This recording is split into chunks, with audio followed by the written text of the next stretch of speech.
The story kicks off with a young guy named Hughie Campbell. He works at a small electronics shop and leads a pretty ordinary life. Most of his time is spent with his girlfriend, Robin. One day, Hughie and Robin are standing on the sidewalk, talking, when a sudden tragedy strikes.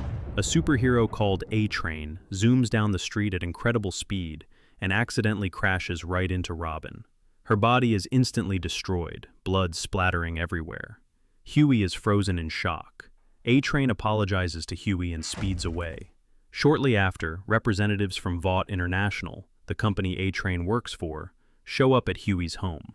Their goal is to prevent a public scandal. They offer Hughie $45,000 in exchange for his silence and ask him to sign a non-disclosure agreement. If he signs, he's legally barred from ever speaking about what happened to Robin. Hughie wants justice for her, but his father warns that going up against a powerful corporation like Vought International is hopeless. He explains that they couldn't even afford lawyers to challenge a company that big. Hughie asks the Vought rep for some time to think over their offer. The scene shifts to a young woman named Annie January. Annie is a superhero known as Starlight. Her dream is to become a famous hero, protecting innocent people from danger, so she trains every day to sharpen her abilities. Her power lets her absorb electricity and release it in powerful bursts of light. One day, a Vought International rep calls Annie at home, inviting her to join a superhero team called the Seven. Their previous member, the Lamplighter, recently left, and Vought International is looking for a replacement. In the next scene, Vought International officially introduces Annie as the newest member of the Seven. She's thrilled. Annie arrives at the Vought building, where a hero called the Deep, basically this world's Aquaman, gives her a tour. At first, he's friendly and welcoming, but everything changes when he learns that Annie had a crush on him as a kid, and even had his poster on her wall. His behavior suddenly turns dark. The Deep makes an explicit move on her. Annie refuses, but he pressures and threatens her, saying he can have her kicked out of the Seven if she doesn't comply. Under that pressure, Annie gives in, and afterward, she runs to the bathroom and throws up in disgust. Meanwhile, Hughie meets a man named Billy Butcher at work.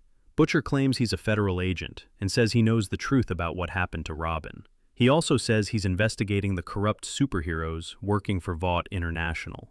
He takes Hughie to a secret underground club where superheroes act however they want, not caring about their public image. In the security room, Hughie watches surveillance footage of A-Train laughing and joking about Robin's death. Instead of guilt, A-Train treats it like a funny story. Seeing this, Hughie is filled with anger and decides to help Butcher. Butcher lays out the plan. He wants Hughie to plant a hidden listening device inside Vaught's main building, since Hughie already has a scheduled visit there to sign the non-disclosure papers about Robin. If the device is planted, they'll be able to secretly gather information on Vought International. Hughie refuses, afraid for his life. Later, Hughie and Annie sit together in a park. They get to know each other and start sharing their problems. Hughie talks about losing someone he loved, while Annie opens up about how her dream job has already let her down, though she hasn't given up because it lets her help a lot of people. After their conversation, Hughie agrees to help Butcher plant the listening device. Hughie heads to the Vought International building. One of the Seven, called Translucent, notices Hughie acting suspiciously. Since Translucent can turn invisible, he secretly watches Hughie as he signs the non-disclosure papers and sets up the bug. Hughie reports back to Butcher that the device is in place, unaware that Translucent is watching. Later that evening, Translucent shows up at the electronics store where Hughie works and attacks him. Just as Translucent is about to strike, Butcher crashes into the store window with a car. A fight breaks out between Butcher and Translucent. Because Translucent is invisible, Butcher pours ketchup on him to mark his outline. Even so, Translucent overpowers Butcher, but Hughie jumps in and shocks him with an electrical cable. The powerful jolt knocks the invisible hero unconscious.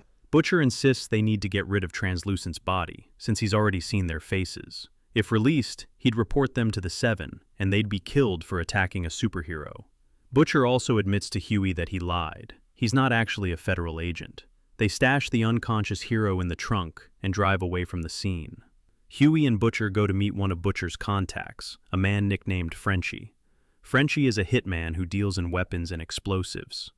Butcher shows him the captured member of the Seven, who suddenly wakes up. Butcher immediately knocks him out again. Frenchie is shocked, instantly realizing how dangerous this is.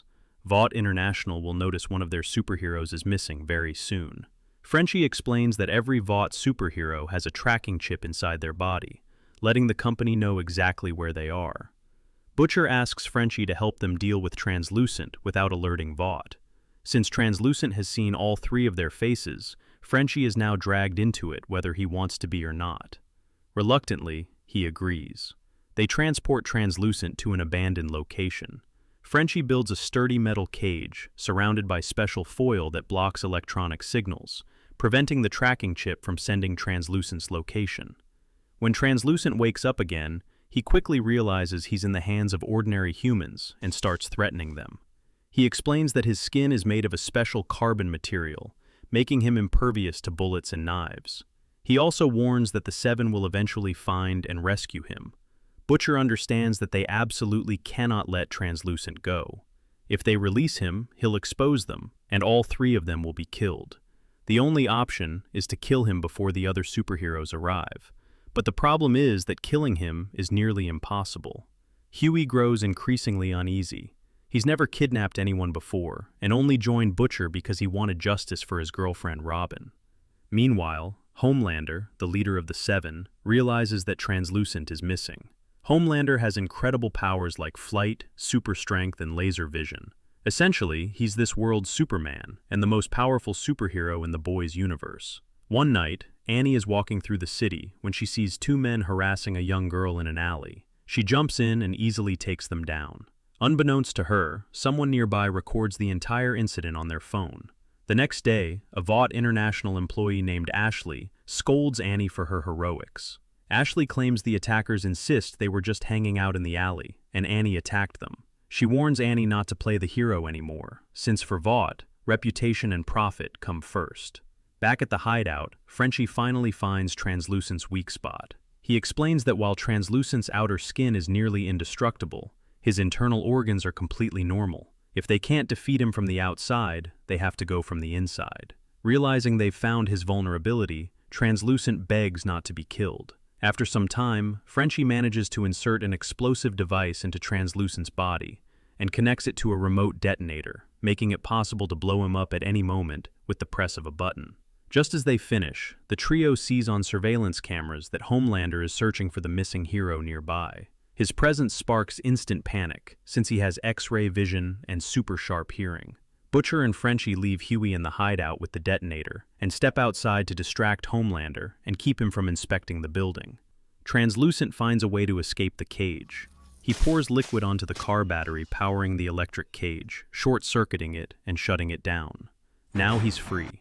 Hughie stands frozen, detonator in hand, terrified. Translucent mocks him, claiming he doesn't have the courage to blow him up. Hughie hesitates, but then the memory of Robin's death hits him. He remembers how no one was ever held accountable. Realizing Translucent is part of the corrupt Vought International, just like A-Train, Hughie presses the detonator.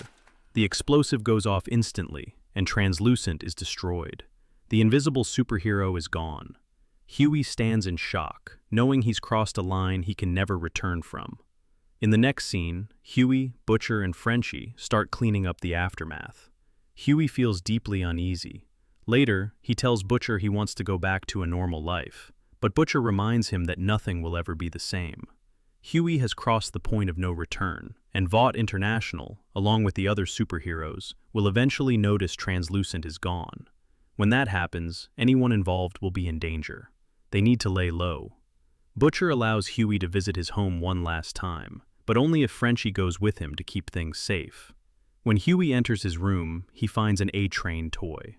Before Robin's death, he had believed superheroes were real heroes. Like many others, he admired the Seven. Now that belief is shattered. He looks around at the old posters and memorabilia from the Seven, and in a burst of frustration and despair, he tears his room apart. Meanwhile, Butcher meets up with an old acquaintance known as Mother's Milk. He's a longtime friend of Butcher's. Butcher asks him to join the team for a mission. After a bit of convincing, Mother's Milk agrees, since he has personal reasons to hate Vought International. Not long after joining, Mother's Milk gets a call from his wife. During the conversation, he pretends everything is fine and says he's just doing his usual job. It shows that, deep down, he's a kind man who truly cares about his family. At the same time, Madeline Stillwell, a high-ranking executive and vice president at Vought International, talks to Starlight about the video of her stopping the attackers in the alley, which has quickly gone viral. Madeline tells Annie that people admire her bravery, and her popularity is rising fast. Because of all the hype, Vought decides to push Starlight into the spotlight with public events and media appearances. But they also want full control over her image. The executives present Annie with a new superhero costume. She tries to stand her ground and keep control over how she presents herself, but it's made clear she doesn't have a choice. If she refuses to wear it, she could lose her place in the Seven. Under pressure, Annie is forced to agree. Meanwhile, the boys continue their investigation. It turns out that before Translucent died, he shared some key information while begging for mercy. He overheard Hughie and Frenchie talking and learned that A-Train killed Hughie's girlfriend. Translucent revealed that A-Train has a secret girlfriend known as Popclaw, someone he keeps hidden from the public. The group tracks down her address, and Hughie comes up with a clever plan. In the next scene, Hughie and Mother's Milk pose as internet providers and successfully get into Popclaw's apartment. Using her computer, Hughie gains access to the security cameras inside. Through this system, the boys can secretly monitor everything happening in the apartment. Later, back at the hideout, they review old footage and see A-Train and Popclaw talking about a mysterious substance called Compound V. It turns out that Compound V boosts the abilities of superheroes, basically acting like a powerful steroid for them. This discovery excites Butcher. He realizes that if they can prove superheroes rely on drugs to maintain their powers, Vought International's reputation could collapse, since the company claims heroes are naturally gifted. The next day, A-Train prepares for a major race against another speedster known as Shockwave. The event draws massive media attention, as the winner will be named the fastest person on Earth. The boys suspect A-Train might have brought Compound V to boost his speed, and decide to try to steal it. Frenchie sneaks into a restricted locker room to search through A-Train's belongings. Meanwhile, Hughie works undercover at the event as a photographer. Unexpectedly, he runs into Annie and realizes she is actually Starlight. Hughie invites her out for a beer. Annie opens up about her frustration with the pressure from Vought International. Hughie keeps the conversation going, buying time so she doesn't head to the locker room and discover Frenchie. Before they part, Annie even gives Hughie her phone number. Meanwhile, the race begins. Moving at insane speed, A-Train wins and keeps his title as the fastest man on Earth. Frenchie searches the locker room but doesn't find any Compound V. It looks like A-Train is hiding it somewhere else. The group heads back to the hideout and keeps watching Popclaw's apartment. She gets upset after seeing A-Train on TV, where he publicly claims he's single. Frustrated, Popclaw injects herself with Compound 5. The substance quickly boosts her strength. Later, her landlord shows up, demanding unpaid rent. Popclaw tries to seduce him, but under the intense effects of Compound V, she loses control of her power and accidentally crushes his head, killing him instantly. The entire incident is caught on the security cameras. Butcher immediately realizes that Compound V doesn't just make superheroes stronger, it also makes them unstable and dangerous. He and Frenchie go to Popclaw's apartment and offer her a deal. In exchange for telling them everything she knows about Compound V, they'll take care of the landlord's body. Popclaw agrees. At the same time, Homelander, Madeline, and the Deep learn that Translucent is dead. We then cut to a flashback. Butcher wakes up in his small London apartment with his wife, Becca. The memory shows a calm, ordinary life. Becca is also the main reason Butcher hates Vought International, especially Homelander. Back in the present, Butcher meets with an old CIA contact named Susan Rayner. He tells her about Compound V and how superheroes are secretly using it. Rayner says she needs solid proof before she can help. Without real evidence, she refuses to support him. Meanwhile, the boys stake out a location Popclaw told them about. According to her, A-Train comes here to pick up Compound 5, so they quietly watch the area. After a while, they spot a suspicious man carrying a gun and a paper bag. The boys follow him carefully. He enters an old building and heads down into the basement. But when they get there, they don't find any Compound V. Instead, they discover a strange woman locked inside a cage. Frenchie immediately feels sorry for her and wants to set her free, but the others are against it. Ignoring them, Frenchie releases her, and at that exact moment, armed men show up. The woman turns out to be a superhero. She easily takes down the armed men, then turns on the boys. They barely manage to lock themselves inside the cage. Now they're in a serious situation. They have to find her and contain her again before she hurts anyone else. At the same time, Butcher notices that Hughie has been messaging Starlight on WhatsApp. He reminds Hughie that she's a superhero, which means she's dangerous, and warns him not to trust any of them. Still, Butcher allows Hughie to keep talking to her, pointing out that the connection could be useful. If Hughie gets close to her, they might gain valuable inside information about the Seven and Vought International. Later, the boys track the strange woman down in an underground subway station. The moment she sees them, she takes off running. Suddenly, A-Train shows up. He grabs her and tries to escape, but she fights back and the two end up battling one-on-one. Frenchie quickly comes up with a plan. He starts telling people nearby that A-Train is in the subway, causing a scene. A crowd of fans rushes in, and the attention forces A-Train to stop attacking the woman. He leaves, and the boys approach her while she's injured. Frenchie tries to befriend her, believing she could become a valuable ally against Vought International. But as soon as he gets close, she lashes out and attacks him. Butcher steps in and uses a device releasing a sedative gas to knock her out. At the same time, the Deep meets with Madeline. He complains about his role in the Seven, wanting more important missions, respect, and recognition. Madeline listens, but clearly doesn't take him seriously. She reminds him that his main value is his public image. He's attractive and has millions of fans. Vought mainly uses him to promote ocean campaigns and tourist attractions. Later, the Deep decides to prove his worth on his own. He tries to rescue a dolphin from a marine park, thinking it will make him look like a true hero. He puts the dolphin in a van to transport it to the ocean, but the plan goes horribly wrong. During the drive, the dolphin is accidentally thrown out of the vehicle and lands right in front of a truck, which hits it instantly. A passenger plane, Flight 37, is hijacked by unknown attackers, armed with knives. Homelander and Queen Maeve arrive to save the passengers and quickly take down the hijackers. Then they enter the cockpit and find another man with a gun, holding the pilot hostage. Homelander kills him with his laser vision, but accidentally destroys the control panel, causing the plane to lose all control. Maeve suggests evacuating the passengers one by one. Even saving a few lives would be better than nothing. But Homelander refuses. He explains that if even one person survives, they could reveal the truth about what happened. The world would find out he caused the disaster, and his reputation would collapse. Maeve is horrified. She tries to convince him to at least save the children, but Homelander doesn't budge. He grabs her hand, and they leave the plane. The aircraft crashes, and everyone on board dies. Later, Homelander tells reporters a completely different story. He claims the Seven arrived too late to save the passengers. He even sheds fake tears, saying the tragedy could have been prevented if the government treated superheroes as equals and allowed them to work directly with the United States military. The speech wins over the public. Many people begin supporting the idea of superheroes joining the armed forces. In the end, Homelander successfully turns the disaster into a political advantage. A-Train starts suspecting that his girlfriend Popclaw leaked information about Compound V, since she's the only person he ever told. He visits her and asks for the truth, promising that if she confesses, he'll finally make their relationship public. Popclaw has always dreamed of that moment, so she agrees. She admits she told a group of people about Compound V and describes them. A dark-haired British man, a short-haired French guy, a big bearded black man, and a skinny young guy. After hearing this, A-Train pretends to understand. He calmly tells her he loves her, then suddenly injects her with a lethal dose of heroin. The overdose kills her.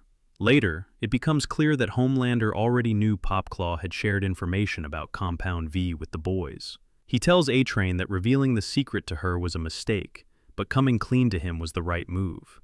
His calm reaction shows he's fully in control of what's happening inside the team. Meanwhile, Butcher comes up with a new plan. He remembers a superhero preacher they saw earlier in the underground club. His name is Ezekiel, a religious figure among superheroes with the ability to stretch his body. Butcher believes Ezekiel might reveal more about Compound V, since they have compromising material on him. Ezekiel is attending a festival, but getting close to him isn't easy. So Butcher tells Hughie to get backstage access by asking Starlight for help. Hughie meets Annie and asks if she can get him backstage. He tells her he recently lost his girlfriend and feels lost. saying he came to the event hoping to find some direction. Annie agrees to help him. At the festival, Homelander gives a speech, expressing regret that they couldn't save the passengers, even though he claims he did everything he could. During the event, Hughie gets extremely nervous when Homelander approaches him and casually chats for a moment. Later, Homelander takes part in a VIP program, performing baptisms for ordinary people. He even baptizes Hughie. Once the ceremony ends and everyone leaves, Hughie approaches Ezekiel. Hughie threatens to expose the fact that Ezekiel is homosexual, claiming he has video evidence that would destroy the preacher's public image. He says he'll stay silent if Ezekiel tells him everything about Compound V. Ezekiel panics and reveals that Compound V is secretly transported across the country. The shipments are disguised as vaccines and delivered to Vought international hospitals. Hughie passes this information to Butcher and Mother's Milk. Butcher and Mother's Milk investigate one of the hospitals, expecting a delivery. Inside, they discover a baby being injected with Compound V. This reveals the truth. Superheroes aren't born with natural powers. Vought International secretly creates them by injecting Compound V. Security guards enter the room and confront them. In the chaos, Butcher grabs the baby. The infant suddenly fires a powerful energy blast from its eyes, killing the guards.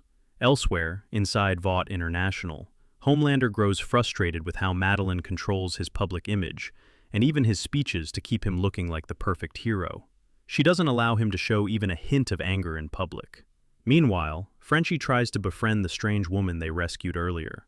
Her name is Kimiko, and she can't speak. Frenchie lets her out, but she immediately runs away. He follows her, trying to find her again. Instead, he runs into Black Noir, a member of the Seven who hunts criminals at night. Black Noir is about to kill Frenchie, but Kimiko suddenly appears and steps in to protect him. During the fight, Black Noir fatally wounds her and leaves. For a moment, it looks like she's gone, but then her body starts healing at an incredible speed. Her wounds close within seconds, revealing her regeneration ability. Next, we see a strange promotional video created by Vought International. It presents superheroes in a clean, family-friendly way. The ad is meant to distract the public after Starlight's controversial speech. Just hours earlier, she admitted that her faith had been shaken.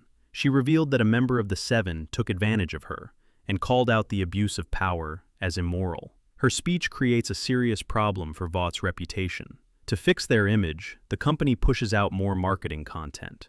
One video shows Homelander giving a tour of the home he supposedly grew up in, but the entire house is fake, built like a set. During filming, Homelander notices a blanket on the bed, and it immediately unsettles him. He tells the crew to remove it. His reaction comes from his past. He spent his entire childhood in a lab, with no real home or family. The only thing he had that resembled comfort was a blanket. Homelander is the only superhero born with powers, or, more accurately, created through artificial means. That's why he's the strongest, more powerful than all members of the Seven combined. Meanwhile, Kimiko starts drawing strange patterns on paper. Frenchie thinks the drawings might have some hidden meaning. Madeline warns Starlight to stop causing trouble for the company. If she keeps pushing the assault issue publicly, she could be kicked out of the Seven. But Starlight refuses to back down. She says firing her would only make things worse for the company. She threatens to reveal what the Deep did to her and demands he be removed from the Seven. She also insists on getting her original superhero costume back. In the elevator, Starlight runs into Maeve and tells her she's lost her moral courage in favor of protecting the company's image. The remark clearly hits Maeve. Madeline removes the Deep from the Seven. He also has to publicly apologize to Starlight at a press event. Meanwhile, the boys want to learn more about Kimiko's past. Mother's Milk visits a man known as Mesmer, a superhero who can read memories just by touching someone. Mother's Milk convinces Mesmer to help by promising to assist him in regaining visitation rights with his daughter, which he lost due to substance abuse. Mesmer agrees. Elsewhere, Butcher talks to Hughie in a park. He confesses that 8 years ago, Homelander assaulted his wife. After that, she left home and he never saw her again. Butcher believes Homelander killed her to keep her from exposing the truth.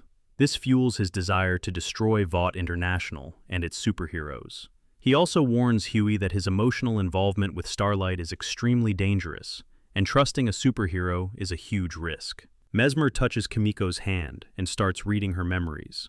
She and her brother were captured by a group of unknown men and then subjected to Compound 5. When Mesmer digs too deep into her memories, Kimiko reacts violently and breaks his arm.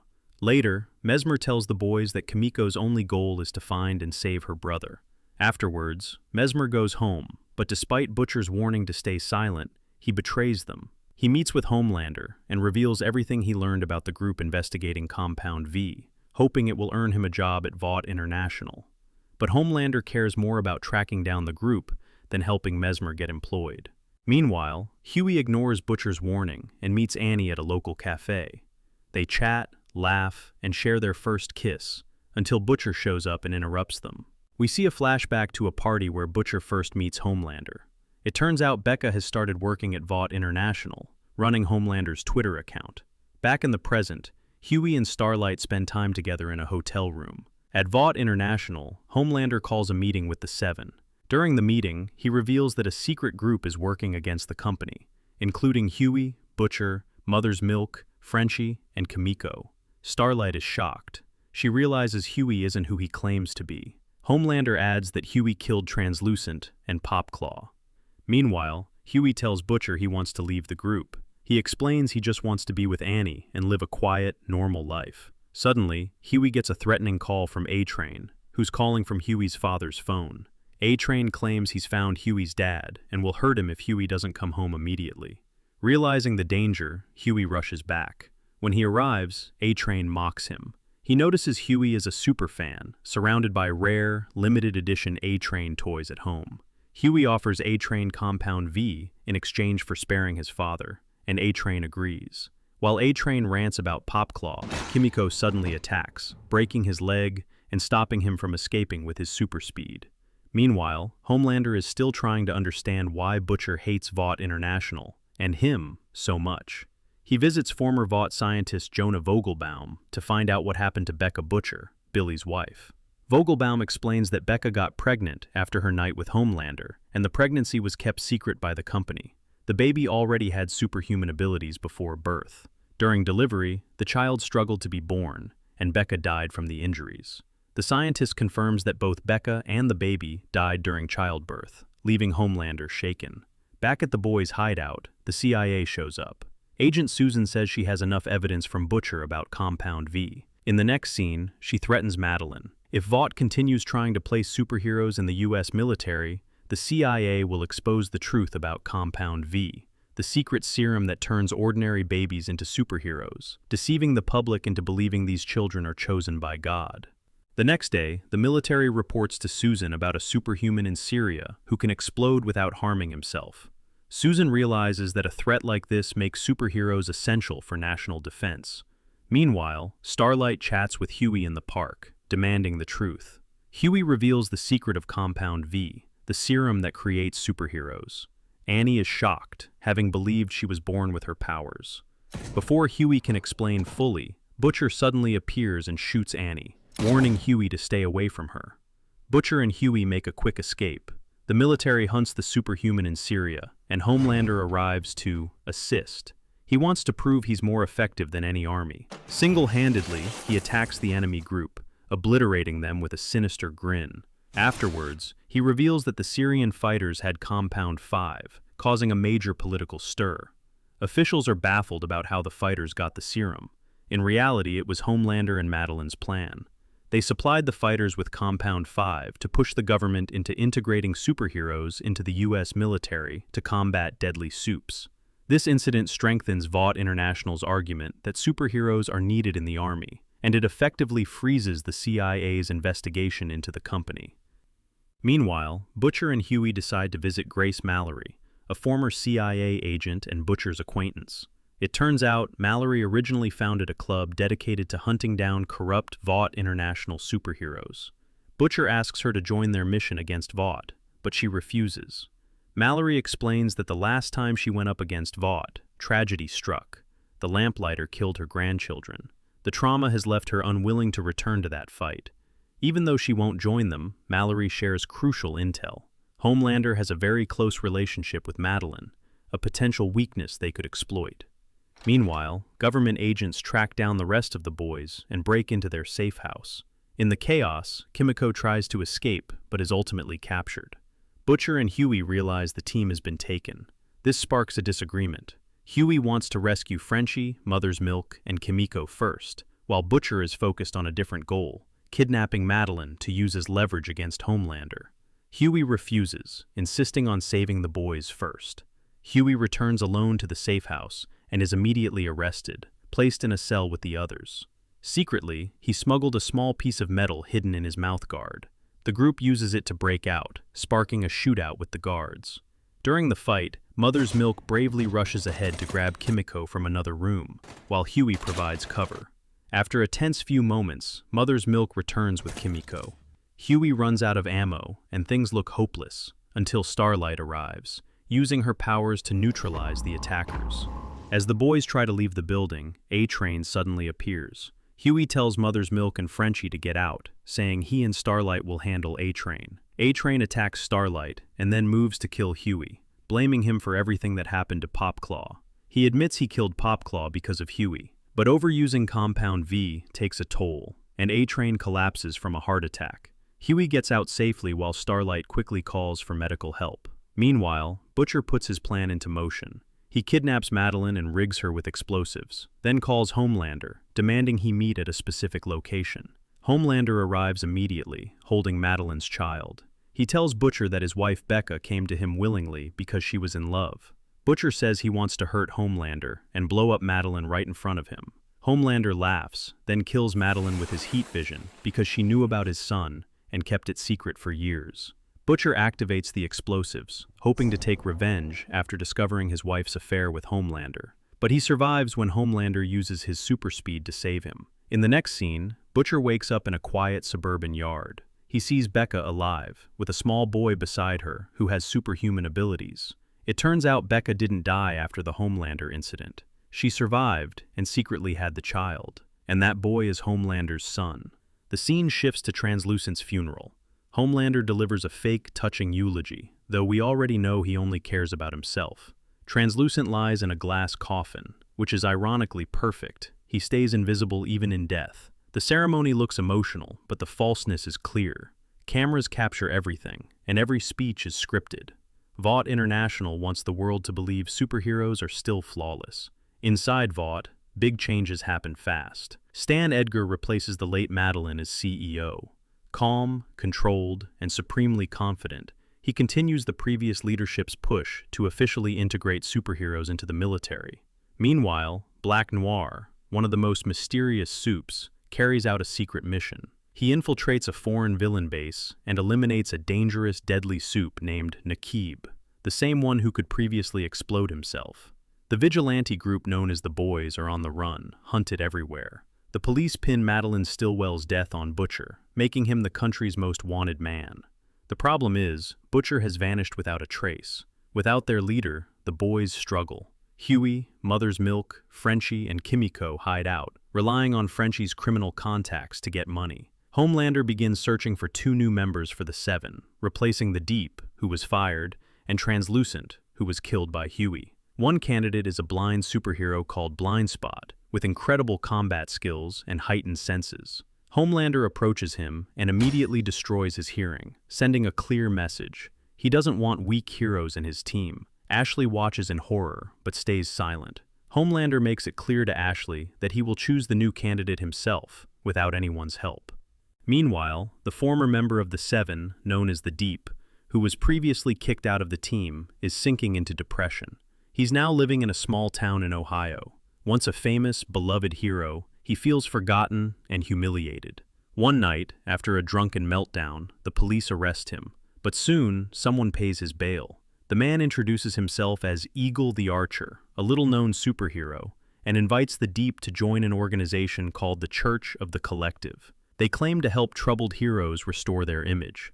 The Deep is skeptical at first, but when they promise to get him back into the Seven, he quickly agrees. Starlight is still part of the Seven, but she secretly communicates with Hughie. She reaches out to an old friend, Gecko, a superhero who can regenerate body parts. Starlight threatens him, warning that she'll tell the press he works for money as a sadomasochistic prostitute if he doesn't steal a sample of Compound V from a Vought International lab for her. Meanwhile, one of Frenchie's friends shows up at the boys' hideout covered in blood. He explains that he and a few others were smuggling people into the US for money, including someone with superpowers, who attacked him and then escaped.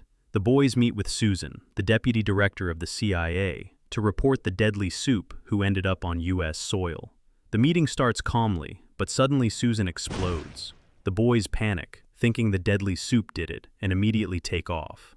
A new superhero joins the Seven. Her name is Stormfront. She crashes onto the set during a commercial shoot, and right in the middle of a live social media broadcast, she announces herself as the newest member. The news shocks everyone, especially Homelander, since nobody asked for his approval. Homelander storms into Stan Edgar's office, but Edgar stays perfectly calm. He reminds Homelander that superheroes aren't Vought International's most valuable asset, Compound V is. That's when Homelander realizes the company that created him could just replace him with someone new. After the CIA incident, the boys argue about their next move. They're confused, scared, and have no clue who set everything off. At that moment, Butcher walks into their hideout. He calmly surveys the boys, and then declares that everything's going to be fine, because Dad's home. Frenchie's contacts had tracked Butcher down and brought him in. Butcher explains that after Homelander saved him, and he learned Becca was alive, Homelander knocked him out. He woke up in the middle of the street, remembering only fragments. To preserve the details, he quickly jots everything down on a piece of paper at a nearby cafe. Butcher now knows Becca is alive, and she has a son, Homelander's child. Homelander visits his son Ryan at a secret Vought International facility. Ryan grows up isolated, unaware of the outside world. Homelander tries to bond with him and figure out if he inherited his powers. Ryan claims he doesn't have any, but Homelander suspects otherwise and pushes him to use them. Becca is terrified, fearing her son could grow up like Homelander. It also becomes clear why Butcher is still alive. Becca made a deal with Homelander. He can visit Ryan any time, as long as Butcher isn't killed. While this protects Butcher, it makes life extremely uncomfortable for Becca. At Vought International's headquarters, a new marketing campaign kicks off to promote female superheroes. Starlight and Stormfront are part of an interview, but things quickly get awkward as journalists focus more on the heroes' personal lives than their actual heroics. Starlight tries to stay polite and charming, while Stormfront takes a completely different approach. She openly refuses to play the perfect superhero role that Vought wants her to. During the live broadcast, A-Train suddenly appears, which terrifies Starlight, since he's one of the few who knows about her and Hughie. After the interview, A-Train corners Starlight privately, threatening to expose her connection with the boys. But Starlight turns the tables, reminding him that she knows the truth about him killing his girlfriend Popclaw, a fact he confessed himself. A-Train backs down. Meanwhile, Butcher meets with Mallory. He offers a deal.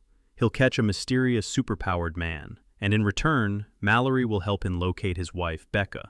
Using the intel from Mallory, the boys head to New Jersey to track down the suspected superpowered man. When they enter an abandoned building, Kimiko suddenly attacks and kills one of the criminals. It turns out the smuggling group that moved the man years ago is the same organization that kidnapped Kimiko and forced her into Compound 5 experiments. Recognizing one of the criminals, Kimiko takes him out. It's revealed that the superpowered man they've been hunting is Kenji, Kimiko's younger brother, who has intense telekinetic abilities. Butcher wants to kill Kenji, but Hughie steps in to stop him. Kenji uses his powers to escape, and he and Kimiko run off together. The siblings share a brief embrace. Kenji tells Kimiko he wants revenge on the Americans, blaming their superhumans for destroying their village and killing many innocent people. Kimiko urges him to let go of the past and start fresh, but Kenji refuses. He attacks her and runs, with Kimiko in pursuit. Eventually, she catches up and knocks him unconscious. After Kenji is secured, Butcher finally explains everything to the group. He reveals that Mallory promised to help him find Becca if he handed Kenji over to the authorities. Later, Butcher calls Mallory from a mini-yacht, threatening that he'll kill her if Kimiko refuses to cooperate and turn over her brother. Unfortunately for Butcher, Kimiko and Frenchie overhear the call. Meanwhile, Homelander throws Ryan off the roof, expecting him to fly like he does. Ryan doesn't fly and crashes to the ground. Becca rushes to him, terrified. Ryan regains consciousness, his eyes glowing, and attacks Homelander, revealing that he has indeed inherited his father's powers. Gecko successfully steals Compound V from Vought International for Starlight, who secretly passes proof of its use to the media. The news spreads fast, exposing that superheroes aren't born naturally, but are created using Vought's mysterious compound V. The company's reputation begins to crumble, as the public realizes their idols were engineered, not natural heroes. Back with the boys, the team is still heading toward their CIA meeting. Frenchie, who has feelings for Kimiko, asks Kenji to teach him the secret sign language the siblings created as kids. Their moment is cut short when a New York police helicopter spots their mini yacht. Kenji uses his telekinetic powers to escape, and accidentally brings down the helicopter, killing the officers inside. The boys manage to restrain Kenji again. Meanwhile, Vought International's leadership starts crafting a plan to spin the Compound V scandal. Stan Edgar decides to shift public focus. Instead of defending the company, he wants the Seven to hunt down a dangerous supervillain responsible for the recent city damage and hand him over to the police. The Deep receives a mission from the Church of the Collective. They promise that if he helps catch the supervillain, he can reclaim his spot in the Seven. Using his aquatic powers, the Deep tracks the boys' yacht and attacks with his army of sea creatures, even bringing in a massive whale to block their approach to shore. Butcher refuses to slow down, ramming the boat into the whale, killing it, and breaking through the blockade. The boys hide in a sewer tunnel, but the Seven has already reached the island. Inside the tunnels, Hughie unexpectedly encounters Starlight, and Homelander shows up too. He orders Starlight to kill Hughie to prove her loyalty to the Seven. She hesitates. Butcher appears with Kenji, distracting Homelander while Kenji uses his powers to strike him. Kimiko and Kenji escape, as the superheroes are only hunting the supervillain, Kenji. Stormfront tracks down Kimiko and her younger brother. In the end, she kills Kenji, snapping his neck. Later, the media paints Stormfront as a heroic figure who stopped the dangerous supervillain. She quickly becomes the main face of the Seven in the press. Homelander grows jealous, as all the media attention is now on Stormfront instead of him. One day at home, Homelander sees Madeline. At first, it seems like a hallucination, but the truth is even darker. Homelander forced the shape-shifting hero doppelganger to take Madeline's form and mimic her behavior. They kiss and spend the night together. Meanwhile, Butcher meets with Mallory again. She gives him a new lead linked to an old, very popular superhero from the 1950s named Liberty. Mallory believes this forgotten hero could be tied to corruption at Vought International. Butcher isn't interested in investigating. His only priority is finding Becca. He assigns Mother's Milk to dig up more information on Liberty. At Vought International headquarters, Homelander grows increasingly paranoid. He tells A-Train that health issues have made him slower and less reliable, and ejects him from the Seven. On TV, Homelander also announces that his teammate Queen Maeve is dating a woman named Elena. Maeve later apologizes, but Homelander wishes them well, while hinting that he could destroy Elena at any moment. He then confronts Starlight in an elevator, threatening to kill her for what he sees as a lack of loyalty. Later, Starlight joins Hughie and Mother's Milk on their search for the superhero, Liberty. The three head to North Carolina. During the trip, they open up about personal memories. Mother's Milk and Starlight reflect on their childhoods and the impact their fathers had on them, strengthening the trust between them. Later that same night, Hughie and Starlight grow closer, sharing a romantic moment at the hotel where the team is staying. Frenchie tries to kiss Kimiko, but she makes it clear she's not ready for a relationship. Butcher gets a lead from Mallory about his ex-wife Becca and manages to meet her in secret. They go over everything that's happened since they were apart. It turns out Homelander really did assault Becca. When Vought International found out she was pregnant, they banned her from public appearances and set up a special, isolated space where she could raise Homelander's son. Butcher wants Becca to run away with him and start a new life together. When Becca realizes Butcher refuses to take Ryan, since he's Homelander's son, she refuses to leave. She insists Ryan is her son, and she isn't abandoning him. Because of this, she ultimately decides to stay with Ryan. Meanwhile, Mother's Milk, Hughie, and Starlight are in North Carolina speaking with an elderly witness. She explains that Liberty once killed her brother Mike simply because he was black, showing a clear act of racist hatred, and the incident made the news. Afterward, Liberty changed identity. The witness reveals that Liberty is actually Stormfront. Kimiko decides to take revenge on Stormfront for her younger brother's death, while Stormfront is giving a nationalist, anti-immigrant speech at a rally. Kimiko prepares to attack, but Frenchie stops her before she can act. He realizes Stormfront is too strong, and a direct attack would likely fail. Later, Stormfront tells Homelander he doesn't need to try to be liked by everyone. She tells him that he only needs a small group of fiercely loyal followers, because quality matters more than quantity. Meanwhile, the Church of the Collective organizes a wife selection process for the Deep as part of their effort to restore his public image. Several women participate in interviews for this staged event. When Homelander returns home, the shapeshifter doppelganger appears again, disguised as Homelander himself, attempting to seduce him. Homelander says he doesn't need love from anyone, and then abruptly breaks the doppelganger's neck, killing him. Vought International shoots a promotional video to manipulate public opinion, this time using Queen Maeve. After Homelander publicly revealed her same-sex relationship on television, the studio decides to turn it into marketing, showing the company as supportive of the LGBTQ community. Maeve hates it, knowing it's just hypocritical PR, and also because she's bisexual, not lesbian. But she pretends to be a lesbian to appeal to the target audience. Meanwhile, Homelander is in Africa, destroying a village and killing civilians. The news spreads quickly. Americans protest with signs reading, "Homelander, killer." The public that once idolized him starts to turn away. At the same time, Butcher sinks into depression after Becca refuses to run away with him. He returns to his aunt's house in the suburbs, walks her dog, and lives a quiet, ordinary life. One day, Hughie and Mother's Milk show up at Butcher's and ask him to rejoin the team. Butcher refuses and walks away. In his car, he notices Black Noir secretly tailing them, clearly planning to kill them. Back at home, Butcher sets up explosives to take down the superhuman, but when they fail, he shifts tactics. Using what he knows about Homelander, Becca, and their son Ryan, information no one else has, he manipulates the situation. He contacts Stan Edgar through a camera hidden in Black Noir's suit. The deal is simple. The Seven and Vought International leave the boys alone in exchange for his silence. Stan Edgar agrees, and Black Noir backs off. Meanwhile, Starlight talks to Stormfront. Stormfront reveals she knows Gecko stole Compound V for Starlight. Starlight threatens to expose Stormfront's past as the banned, racist superhero Liberty. In the end, they both decide to keep quiet. Homelander tries to repair his public image after the leaked video of him committing mass killings in an African village. He claims he was protecting Americans from bandits, but the public only grows angrier. Later, Homelander spends time alone with Stormfront, and they spend the night together. Hughie and Mother's Milk ask Butcher to stay with the team, since going up against Vought without their leader would be near impossible. Butcher agrees. Meanwhile, Kimiko starts a new path as a hired assassin, taking out targets for money, with her boss revealed to be Cherie, Frenchie's ex-girlfriend.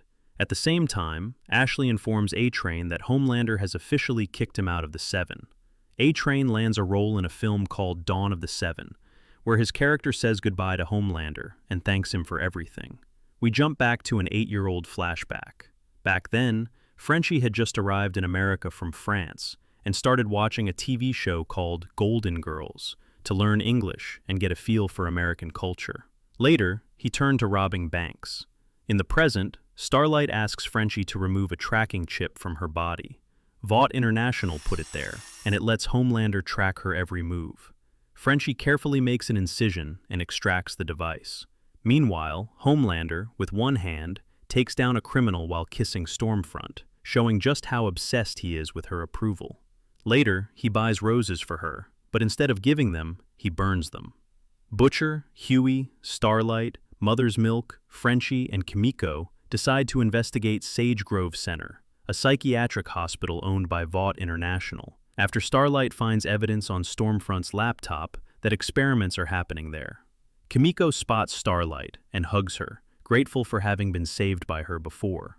Maeve secretly meets with the Deep, frustrated that Homelander is blackmailing her over Elena's safety. She wants the Deep to recover the black box from the plane that crashed into the ocean. The recording should show Homelander telling passengers something like, "Relax, everything's under control," right before abandoning them to die. The Deep uses his aquatic abilities and sea creatures to locate the black box at the ocean floor. Once he finds the plane's camera, he brings it to Maeve, who plans to use the footage as leverage against Homelander in the future. At the psychiatric hospital, the boys spot a former member of the Seven, the Lamplighter, through surveillance cameras. Now working at the clinic, he uses his fire powers to eliminate patients who don't follow the hospital's orders. As the boys prepare to leave, the lamplighter notices them. He unleashes his fire powers and accidentally releases perhaps the most dangerous superhuman, Cindy, who can kill people with her mind. Cindy frees all the other inmates, and the mutant patients start attacking everyone. Chaos erupts, and during the mayhem, one inmate injures Hughie. Butcher and Starlight rush him to the hospital. We then flash back to Frenchie. Years ago, CIA agent Mallory recruits him for her secret anti-superhero team. Frenchie agrees and meets Butcher and Mother's Milk. Later, the lamplighter joins the team, secretly working as a CIA informant inside the Seven, because Mallory had leverage over him.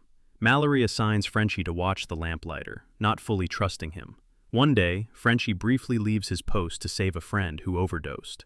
Seizing the opportunity, the lamplighter burns down Mallory's house, killing her grandchildren, though Mallory herself isn't home. In the present, the lamplighter confesses that he's been haunted by guilt for years. He says he never wanted to kill the children, only Mallory, due to her blackmail. He also reveals the true purpose of Sage Grove Center: experiments on adults. Compound V is safe only for infants. Adults who take it usually die within months at best. Vought International is trying to create a version of Compound V that's safe for adults, which would allow them to instantly produce new superheroes. Before the boys can leave, Stormfront returns to the facility. Instead of betraying the team, the lamplighter secretly helps them escape, seeking redemption for his past sins. Later, the boys bring the lamplighter to Mallory. He expresses deep regret for his past and offers to let her kill him so she can avenge her grandchildren. Mallory is ready to pull the trigger, but Frenchie stops her. He argues that killing the lamplighter won't deliver true justice. Instead, if he helps them take down Vought International, it will be a far more meaningful revenge. Mallory reluctantly agrees. Meanwhile, Elena finds the flight recorder footage in Maeve's room, showing Maeve and Homelander leaving the passengers of Flight 37 to die. Maeve steps out of the shower, sees Elena watching, and explains that she plans to use the footage as leverage against Homelander. Elena is horrified that Maeve refused to save the passengers and breaks up with her. At the same time, Stormfront confesses to Homelander that she was once a superhero named Liberty. She reveals she was married to the German Nazi Friedrich Vought and is now 98 years old. After World War II, they moved to New York, where he founded Vought International. Stormfront was also one of the first Compound V test subjects. Proudly, she embraces her Nazi beliefs and tells Homelander that he is destined to lead an army of white Aryan superheroes. According to her plan, this army will protect the Aryan race and culture from other groups she sees as threats. Homelander accepts her plan, and they kiss. The next day, Stormfront goes on television spouting anti-immigrant rhetoric, claiming America needs to be safe again. Her message gains traction on social media, earning her millions of followers. One supporter even enters a store and kills a cashier from India simply because he isn't white enough. Meanwhile, the lamplighter agrees to testify against Vought International at upcoming U.S. Senate hearings, hoping it will help him atone for the murder of Mallory's grandchildren 5 years earlier. Butcher tasks Hughie with keeping a close eye on him, since he doesn't fully trust the lamplighter. Starlight meets with her mother and tells her she no longer wants to be a superhero. Her mother suggests moving out of New York to another state. While they're talking, Vought International soldiers toss a sedative grenade through the window and abduct Starlight. She's taken to a high-security super prison inside a Vought International building. At a rally, Stormfront and Homelander speak to the crowd. Homelander claims America used to be great, until migrants from around the world started arriving. Stormfront says liberals must be eliminated because there's a war for America. They argue the country needs more superheroes to stay safe. Homelander mentions that one of his team, Mole, had collaborated with the people who killed Translucent, but she's already been captured. He publicly labels Starlight a traitor. Watching on TV, Hughie and the lamplighter decide to break into Vought International to rescue her. Meanwhile, Homelander introduces Stormfront to Becca and their son, Ryan. Both Homelander and Stormfront start spending more time with Ryan, who eventually realizes he's living in a controlled bubble rather than the real world. He begins to trust them more than his own mother. One day, Homelander and Stormfront take Ryan with them. Meanwhile, Mother's Milk and Mallory meet with former Vought International scientist Jonah Vogelbaum, asking him to testify against the company at the upcoming Senate hearings. He refuses, saying he wants to stay out of the conflict, and that protecting his daughter is the most important thing in his life. Hughie and the lamplighter successfully sneak into the Vought International building to rescue Starlight. They reach the Seven's conference room, where the lamplighter admits to Hughie that he never really planned to save Starlight. Tormented by guilt over Mallory's grandchildren, he intended to die in the room. Using his fire powers, he immolates himself, turning to ash right in front of Hughie. His suicide triggers the building's sprinkler system. The water cuts power to Starlight's containment cell, allowing her to escape. During her breakout, Black Noir attacks Starlight. She nearly dies, but Maeve intervenes. She knows Black Noir has a severe nut allergy, so she uses a chocolate bar to trigger a reaction and temporarily neutralize him. Meanwhile, Butcher confronts Jonah Vogelbaum and threatens to kill his daughter and grandchildren if he doesn't testify against Vought International in the Senate. Jonah reluctantly agrees. On the day of the hearings, heads in the courtroom start exploding spontaneously.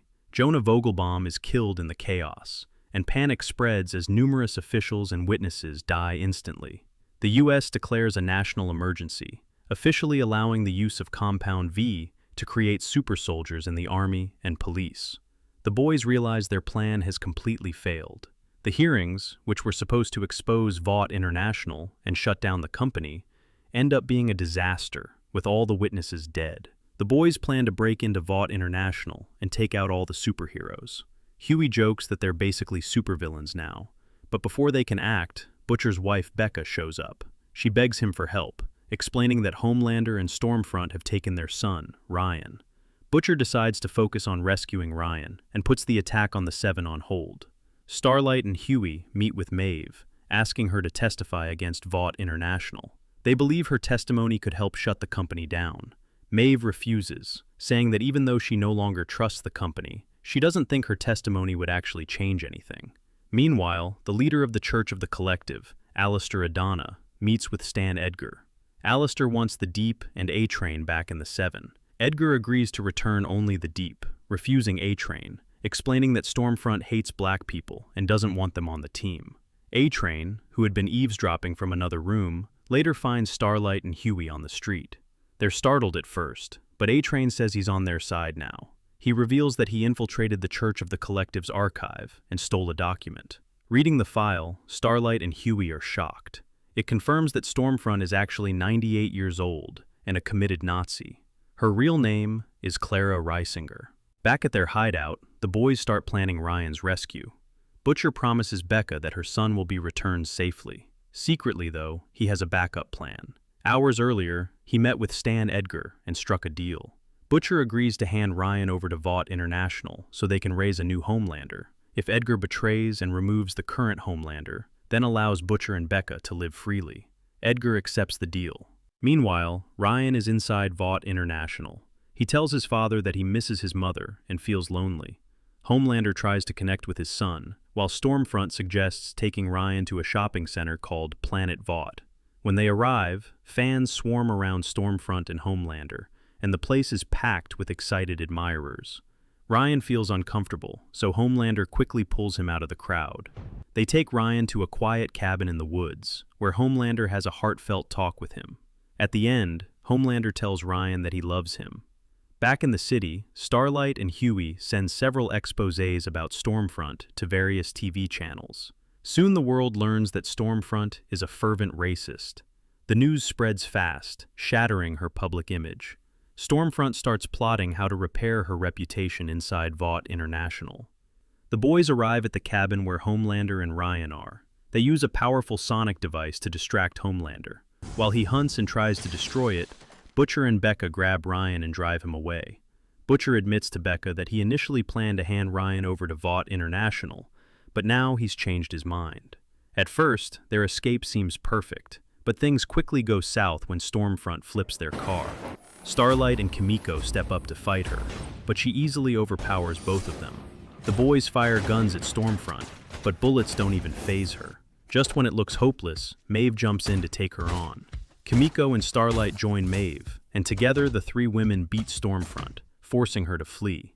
Stormfront then finds Butcher, Becca, and Ryan hiding in the woods. Becca stabs Stormfront in the eye with a knife. Enraged, Stormfront grabs Becca by the neck, ready to strangle her. In a panic, Ryan unleashes his eye lasers for the first time, saving his mom. He incinerates Stormfront, but the blast accidentally hits Becca as well. Butcher helplessly watches the woman he searched for so long die in front of him. Soon after, Homelander arrives, trying to take Ryan. But Ryan refuses and chooses to stay with Butcher, shocking Homelander. Before he can strike, Maeve shows a video from before the plane crash, where Homelander refused to save the passengers. She threatens to release it if he harms Butcher or takes Ryan. Obsessed with his public image, Homelander backs down and lets them go. After the revelations about Stormfront's Nazi views go public, Vought International's leadership, specifically Edgar, scrambles to repair the company's image. Edgar claims they had no idea about Stormfront's beliefs, even though he knew all along, and labels her a bad apple. A-Train is successfully reinstated in the Seven to prove the company isn't racist, but the Deep refuses to return. His comeback would only make things worse, given his past assault on Starlight and the company's already tarnished reputation. Butcher hands Ryan over to the CIA for protection, telling him not to turn out like Homelander. The boys return to normal life. Mother's Milk goes back to his family, Kimiko and Frenchie start a relationship, and Hughie takes a job with Congresswoman Victoria Newman, believing she's fighting corrupt superheroes. Meanwhile, Alistair, leader of the Church of the Collective, calls Victoria to blackmail her, demanding tax immunity for his group. She agrees, but the moment the call ends, Alistair's head explodes. It becomes clear that Victoria Newman is the mysterious supervillain behind all the exploding heads, including the ones at the Senate hearings. About a year after the Stormfront scandal, Vought releases a movie portraying the Seven heroically defeating Stormfront in a clear-cut battle of good versus evil. Homelander attends the premiere, smiling for the cameras, but it's fake. Hughie, meanwhile, is thriving. He works for Victoria Newman in the Bureau of Superhuman Affairs, solving problems legally.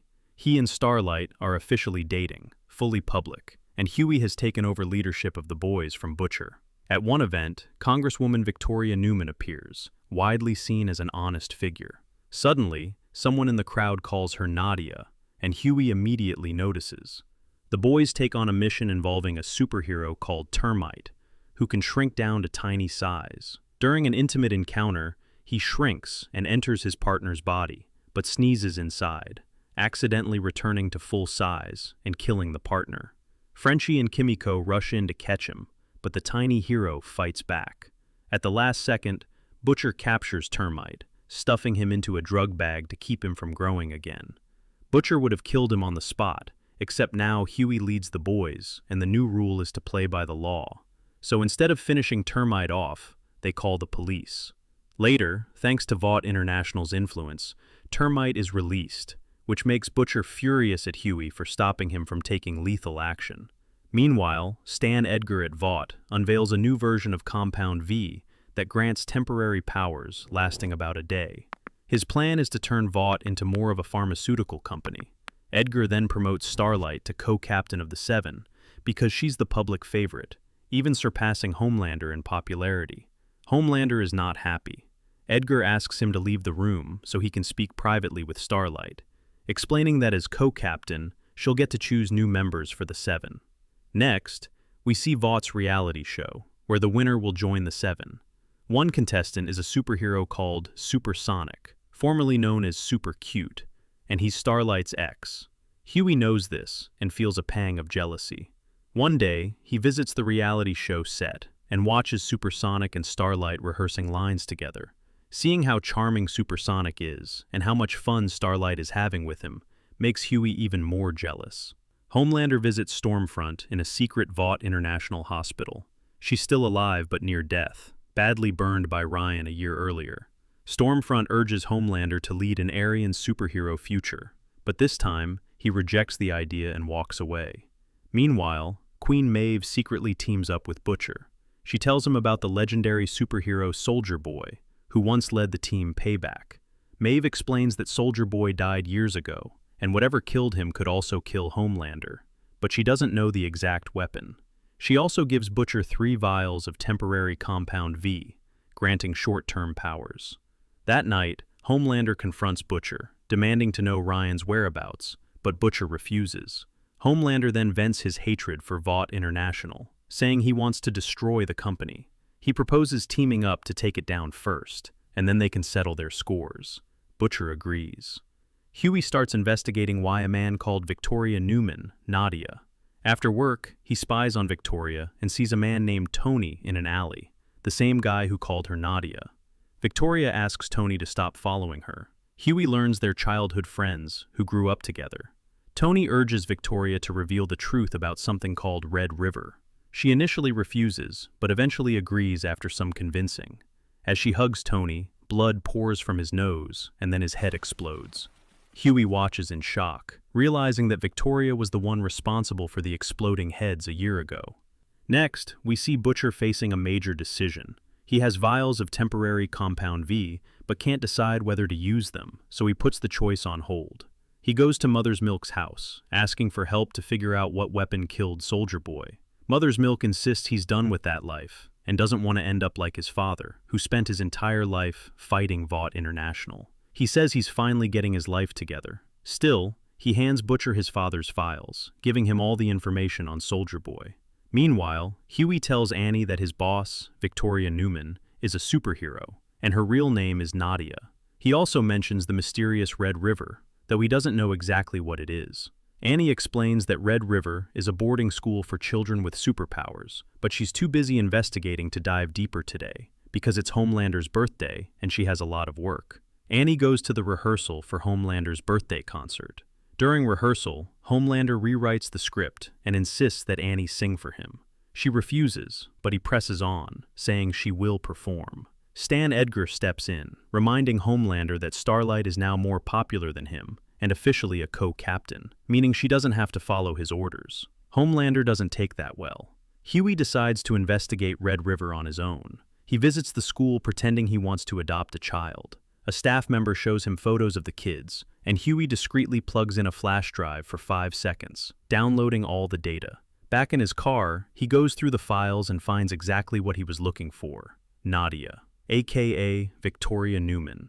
It turns out she grew up in that school, and was adopted by none other than Stan Edgar. Frenchie and Kimiko attend a concert by Crimson Countess, Soldier Boy's former partner and girlfriend. After the show, they head to her dressing room. Kimiko grabs Crimson Countess aggressively, while Frenchie presses her on how Soldier Boy died. She refuses to answer and escapes. At the same time, Butcher tracks down Gunpowder, Soldier Boy's former sidekick. They were like Batman and Robin. Butcher pretends to be a fan, trying to get information about Soldier Boy, but Gunpowder refuses to talk. Then Butcher shows him an old complaint Gunpowder filed with Vought International against Soldier Boy for harassment. Butcher warns that if Gunpowder doesn't reveal how Soldier Boy died, he'll expose Gunpowder's role as Soldier Boy's enabler. Gunpowder still refuses. Later, Gunpowder attacks Butcher, leading to a shootout in a parking lot, but Butcher manages to escape. Meanwhile, Homelander talks a girl down from jumping off a roof, telling her life is precious. But then news breaks that Stormfront has taken her own life in her hospital room. Homelander panics briefly. Once he recovers, instead of saving the girl on the roof, he pushes her off, and she dies. This moment shows that while Homelander is ruthless, he sometimes genuinely saves people, and possibly more than he harms. Hughie returns to work and comes face to face with Victoria, aka Nadia. They have a tense exchange until Annie steps in to cover for him. In the car, Hughie fills Annie in on everything he's learned about Victoria. Meanwhile, Mother's Milk talks with his wife Monica.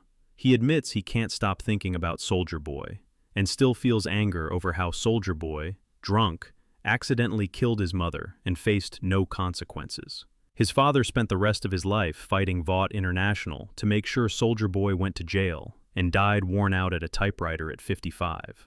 Monica sees how deeply this still eats away at him. She tells him he needs to rejoin the boys and finish the mission, urging him to take care of himself. Hughie calls Butcher to tell him that Victoria Newman is the head exploder and that she's Stan Edgar's daughter.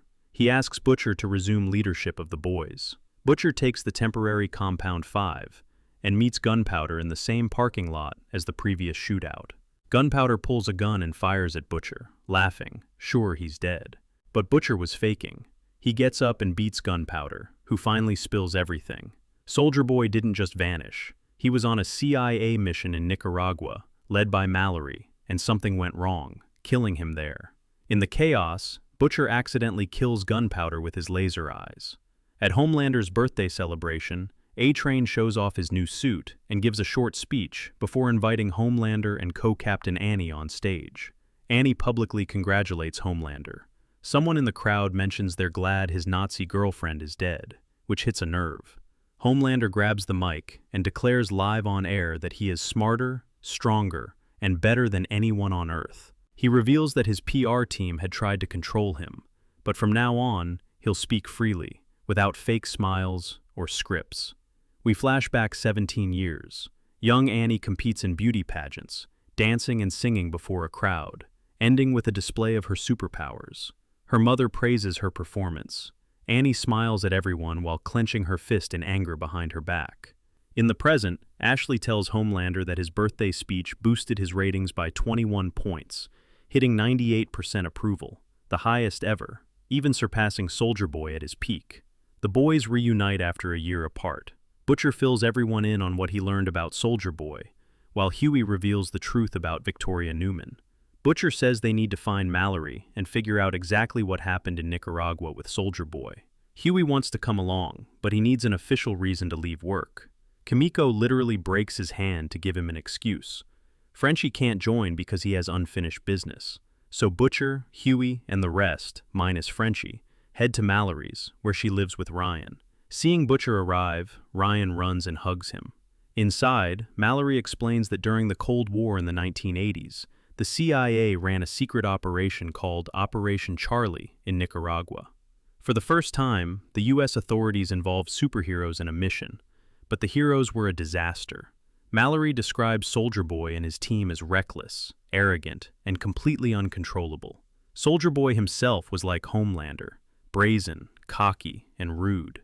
Their behavior revealed the location of the camp, and soon Russian forces attacked the base. Some heroes escaped, others fought. Black Noir, who was on Soldier Boy's team back then, was badly injured. Mallory says that in the chaos, the invulnerable, immortal Soldier Boy died. The Russians used some kind of weapon, then took his body. After that, Vought International classified all the information. Back in the present, Butcher realizes that this Soviet weapon is exactly what they need. If it exists, it might be the only way to kill Homelander. Meanwhile, A-Train's brother advises him to leave the Seven and focus on something real. Inside Vought International, the superheroes debate who to include in the Seven. Homelander wants to bring the Deep back, just to have someone loyal to him. But Starlight opposes it, pointing out that the Deep violated her trust. Starlight talks to Homelander privately and tries to blackmail him, warning that if the Deep returns, she'll release the airplane video. Homelander isn't intimidated. He says that if she posts it online, the consequences for all of America would be catastrophic. He threatens that he would become a supervillain instead of a superhero, willing to destroy cities, people, satellites, everything, if necessary. And he means it. Starlight calls Hughie, saying she wants to quit the Seven, but Hughie convinces her to stay. He tells Annie they may have found a weapon capable of killing Homelander, and that she just needs to buy time. Annie reluctantly agrees. Back at Mallory's, Butcher sits in the bathroom looking unwell. His health has declined from taking Compound V, though no one knows. He leaves the bathroom and tells the boys they need to head back to the city. Ryan asks when Butcher will come back. Butcher says never, and adds that he can't even look at him because of what Ryan did to Becca. Ryan yells that he hates Butcher and runs off. The Deep officially rejoins the Seven, and Homelander tests his loyalty by ordering him to eat a live octopus. Since the Deep can communicate with sea creatures, he hears the octopus pleading for mercy, saying it has children. Still, the Deep obeys and eats it. Frenchie meets with his former boss, Nina, who runs the Russian mob and to whom he owes money. He tells Butcher about the meeting, and Butcher immediately sees an opportunity. If Nina can get them into Russia, they might finally find the weapon that killed Soldier Boy. The scene shifts to a reality show.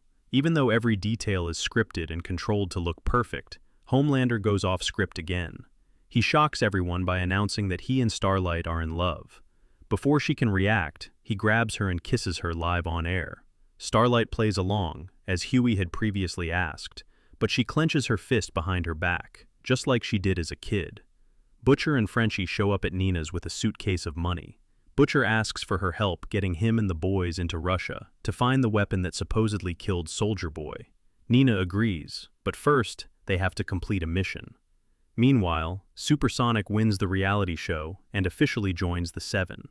He quickly realizes how toxic the superhero world is. Annie asks Supersonic to help them take down Homelander. He agrees, motivated by his lingering feelings for Annie, and openly admits it to her. Later, Supersonic sees Homelander trying to humiliate A-Train, and convinces A-Train to join him, Maeve, and Annie for a future showdown with Homelander. Butcher tells the boys they need to complete Nina's mission to get into Russia. Kill a man. Kimiko handles the task alone, posing as a call girl. At Vought International, Stan Edgar orders Victoria Newman to publicly address Homelander's unstable behavior and reprimand him. But instead of helping, she completely betrays her father. Victoria exposes Stan Edgar as a criminal who blackmails people for personal gain.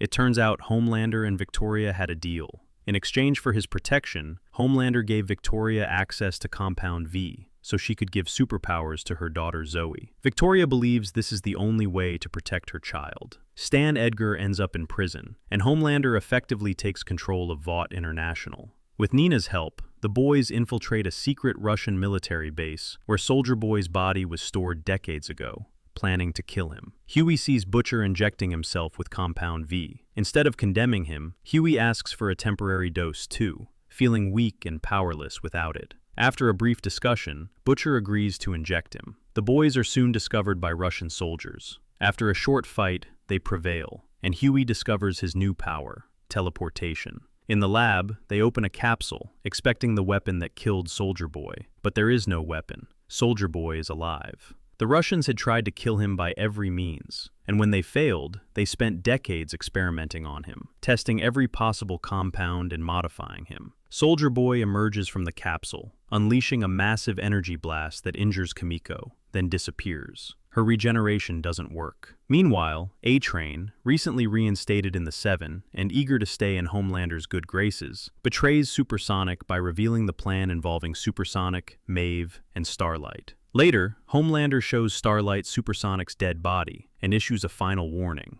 If she tries to harm him, the same fate will befall Hughie. After the events in Russia, Kimiko is rushed to a hospital in the US. The energy blast from Soldier Boy didn't just injure her, it stripped her of her powers.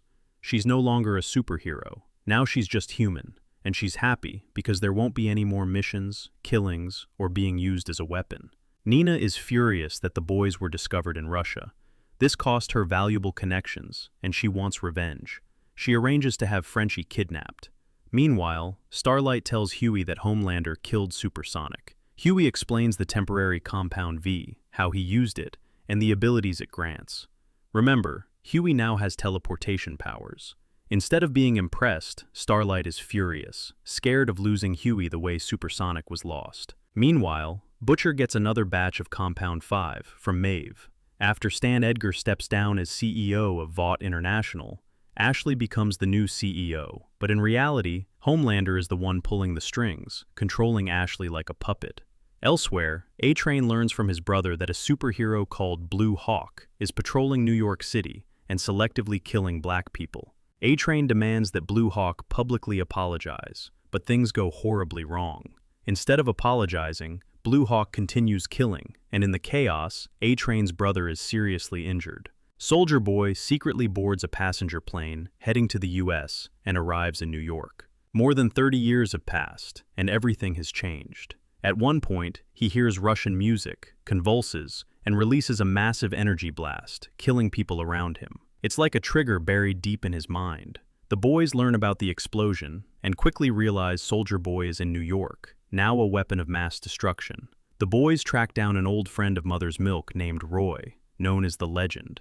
He's tightly connected to Vought International and knows all its dirty secrets. The Legend reveals that Soldier Boy recently visited him, looking for his old suit and asking about his former team Payback, especially the whereabouts of Crimson Countess. The boys get to Crimson Countess first and tie her up.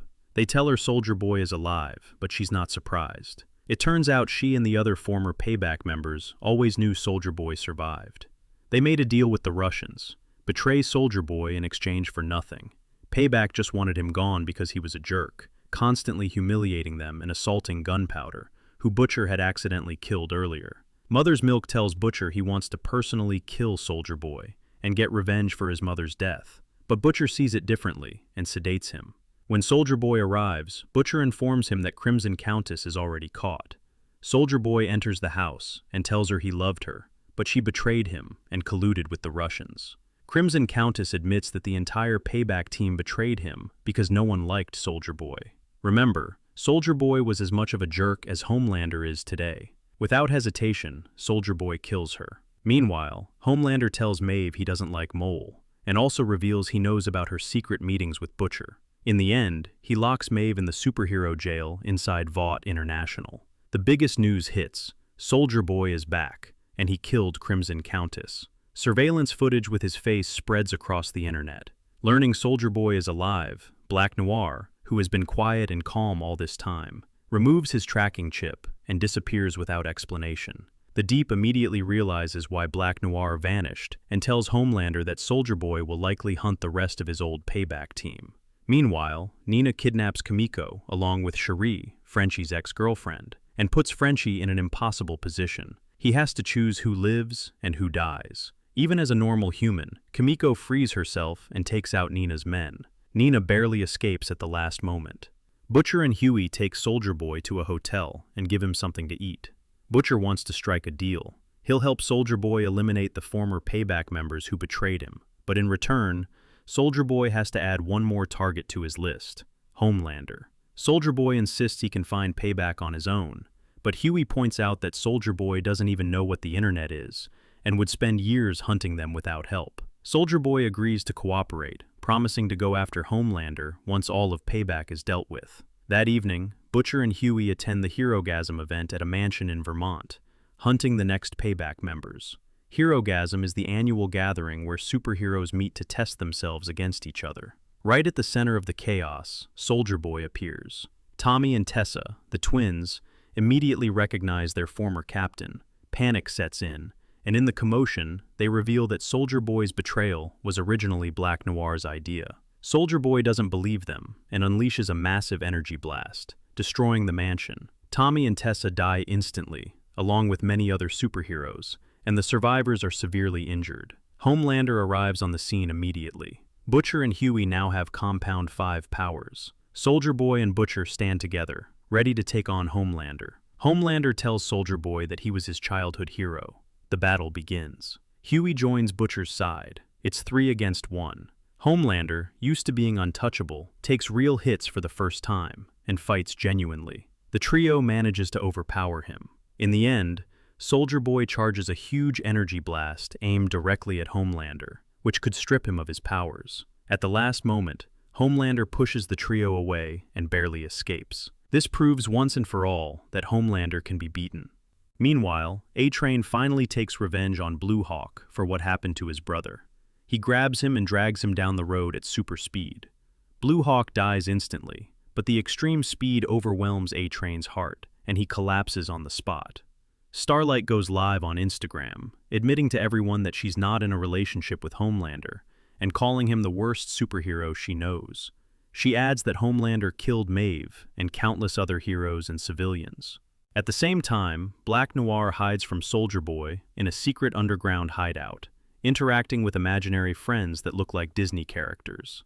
A-Train regains consciousness at the Vought International Hospital after his heart attack.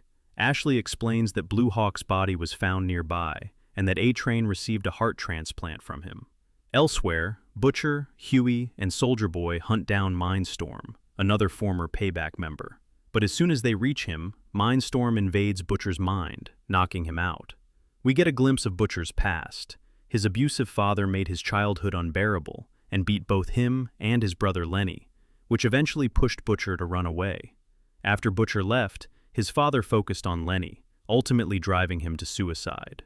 Hughie and Soldier Boy enter Mindstorm's house. Hughie finds Mindstorm and teleports him into the forest. Hughie convinces Mindstorm to bring Butcher back to consciousness, promising to teleport him somewhere Soldier Boy can't find him in return. Mindstorm reluctantly agrees, and Butcher wakes up. But before Hughie can fulfill his side of the deal, Soldier Boy appears, kills Mindstorm, and attacks Hughie. As he dies, Mindstorm tells Soldier Boy that the betrayal was actually Black Noir's idea. Annie heads to the Vought International building to get Compound V for Kimiko, hoping it will restore her powers and heal her injuries. There, she discovers a critical detail. Repeated doses of temporary Compound V can be fatal and may cause brain cancer. As Annie calls the elevator and prepares to leave, Homelander appears. He questions her about the recent Instagram Live where she called him out. Annie tells him she isn't afraid and then pulls out her phone, revealing that he's live on camera. Homelander holds back and lets her go, knowing public opinion is at stake. Later, Frenchie injects Compound V into Kimiko, restoring her regenerative abilities. Annie calls Butcher to warn him about the deadly risks of temporary Compound V, and asks him to tell Hughie too. Butcher doesn't pass on the warning to Hughie, though he stops giving him Compound V. That night, Soldier Boy calls Homelander and reveals that Homelander is his son. He also explains that Vought International's leadership conspired with his old team, Payback, to get rid of him and replace him with a more controllable hero. This explains why Soldier Boy and Homelander share so many personality traits. The next morning, Homelander tracks down Ryan with Victoria Newman's help. He tells Ryan they are family. Ryan asks if Homelander is mad about Stormfront's death, and Homelander reassures him that it was an accident, and that he will always love his son, no matter what. Ryan hugs him and agrees to go with him. Public opinion splits. Some support Starlight and Maeve, while others back Homelander. Amid the chaos, Vought International moves Maeve, who is still alive, to another building away from headquarters. But during the transport, Maeve escapes and reunites with the boys. Meanwhile, Black Noir decides not to hide anymore and faces his fear head-on, returning to Vought International. Homelander is happy to see him and embraces him. Black Noir communicates with Homelander, writing down his words, and reveals that he wants to kill Soldier Boy and needs Homelander's help. Homelander asks if Black Noir knew that Soldier Boy is his father. Black Noir nods. Homelander then kills Black Noir. Soldier Boy, Butcher, Maeve, and Hughie head to Vought International to take down Homelander, locking the rest of the team in a secure room to keep them safe. When they arrive, they find Homelander and notice that Ryan is now living with him. Homelander tells Soldier Boy that Ryan is his grandson and points out that he has a family, hoping this will make Soldier Boy an ally so they can rule together. Soldier Boy criticizes Ryan, calling him weak and attention-seeking, and says Homelander is a disappointment. Then Soldier Boy attacks Homelander. In the chaos, Ryan intervenes, firing a laser at Soldier Boy to protect his father. Enraged, Soldier Boy strikes Ryan. Seeing this, Butcher jumps in to fight Soldier Boy on Homelander's side. Maeve battles Homelander, while Starlight and the boys arrive on the scene. Soldier Boy prepares a massive energy blast, but Maeve grabs him and leaps out of a window, carrying him with her. The blast goes off in mid-air, hitting both Maeve and Soldier Boy. Ryan leaves with Homelander, and Butcher collapses from exhaustion and the side effects of Compound V. The next day, it's clear Butcher's condition has worsened. The doctor tells him he only has a few months to live, as brain cancer has begun spreading through his body. America mourns Maeve publicly, but she's actually alive. She just lost her powers after the explosion. The boys rescued her. Annie officially joins the boys, leaving the 7 behind. Soldier Boy is placed under government control with a neuro-blocking gas, monitored by Mallory. Meanwhile, the political scene in the U.S. shifts. Former Secretary of Defense Robert Singer is preparing a presidential campaign and chooses Victoria Newman as his running mate. The previous vice presidential candidate was eliminated by the Deep on Homelander's orders. The boys realize that if Victoria reaches the White House, she'll be untouchable. During a public event, Homelander introduces his son Ryan to his fans. A Starlight supporter throws a plastic bottle at Ryan. Homelander flies into a rage and kills the attacker right in front of the crowd. The audience applauds, showing total loyalty. Robert Singer and Victoria Newman's campaign gains momentum, and their ratings climb. Mother's Milk now leads the boys. Butcher is still part of the team, but he's no longer in charge, as most of the team doesn't trust him after he locked them in a room last time and went off with Maeve and Soldier Boy to take on Homelander alone. The boys are now planning to crash an event where Victoria Newman is speaking, aiming to tank her ratings. Meanwhile, Frenchie is busy creating some kind of chemical weapon, while Hughie, with Starlight's help, hacks the hotel's security system. Kimiko and Frenchie go undercover as staff to get inside, while Butcher stays outside to cover their escape. He vomits near a trash bin, completely unaware that he only has a few months left to live. At the same time, Homelander arrives at the event with his son Ryan.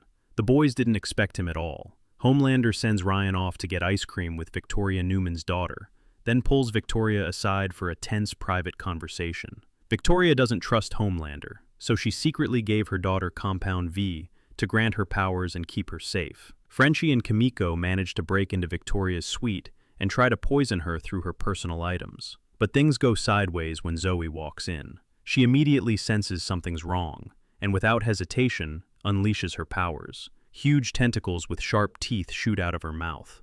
Kimiko tries to fight back, but Zoe is insanely strong, and one of her tentacles severs Kimiko's arm. Frenchie and Kimiko flee, with Zoe in pursuit.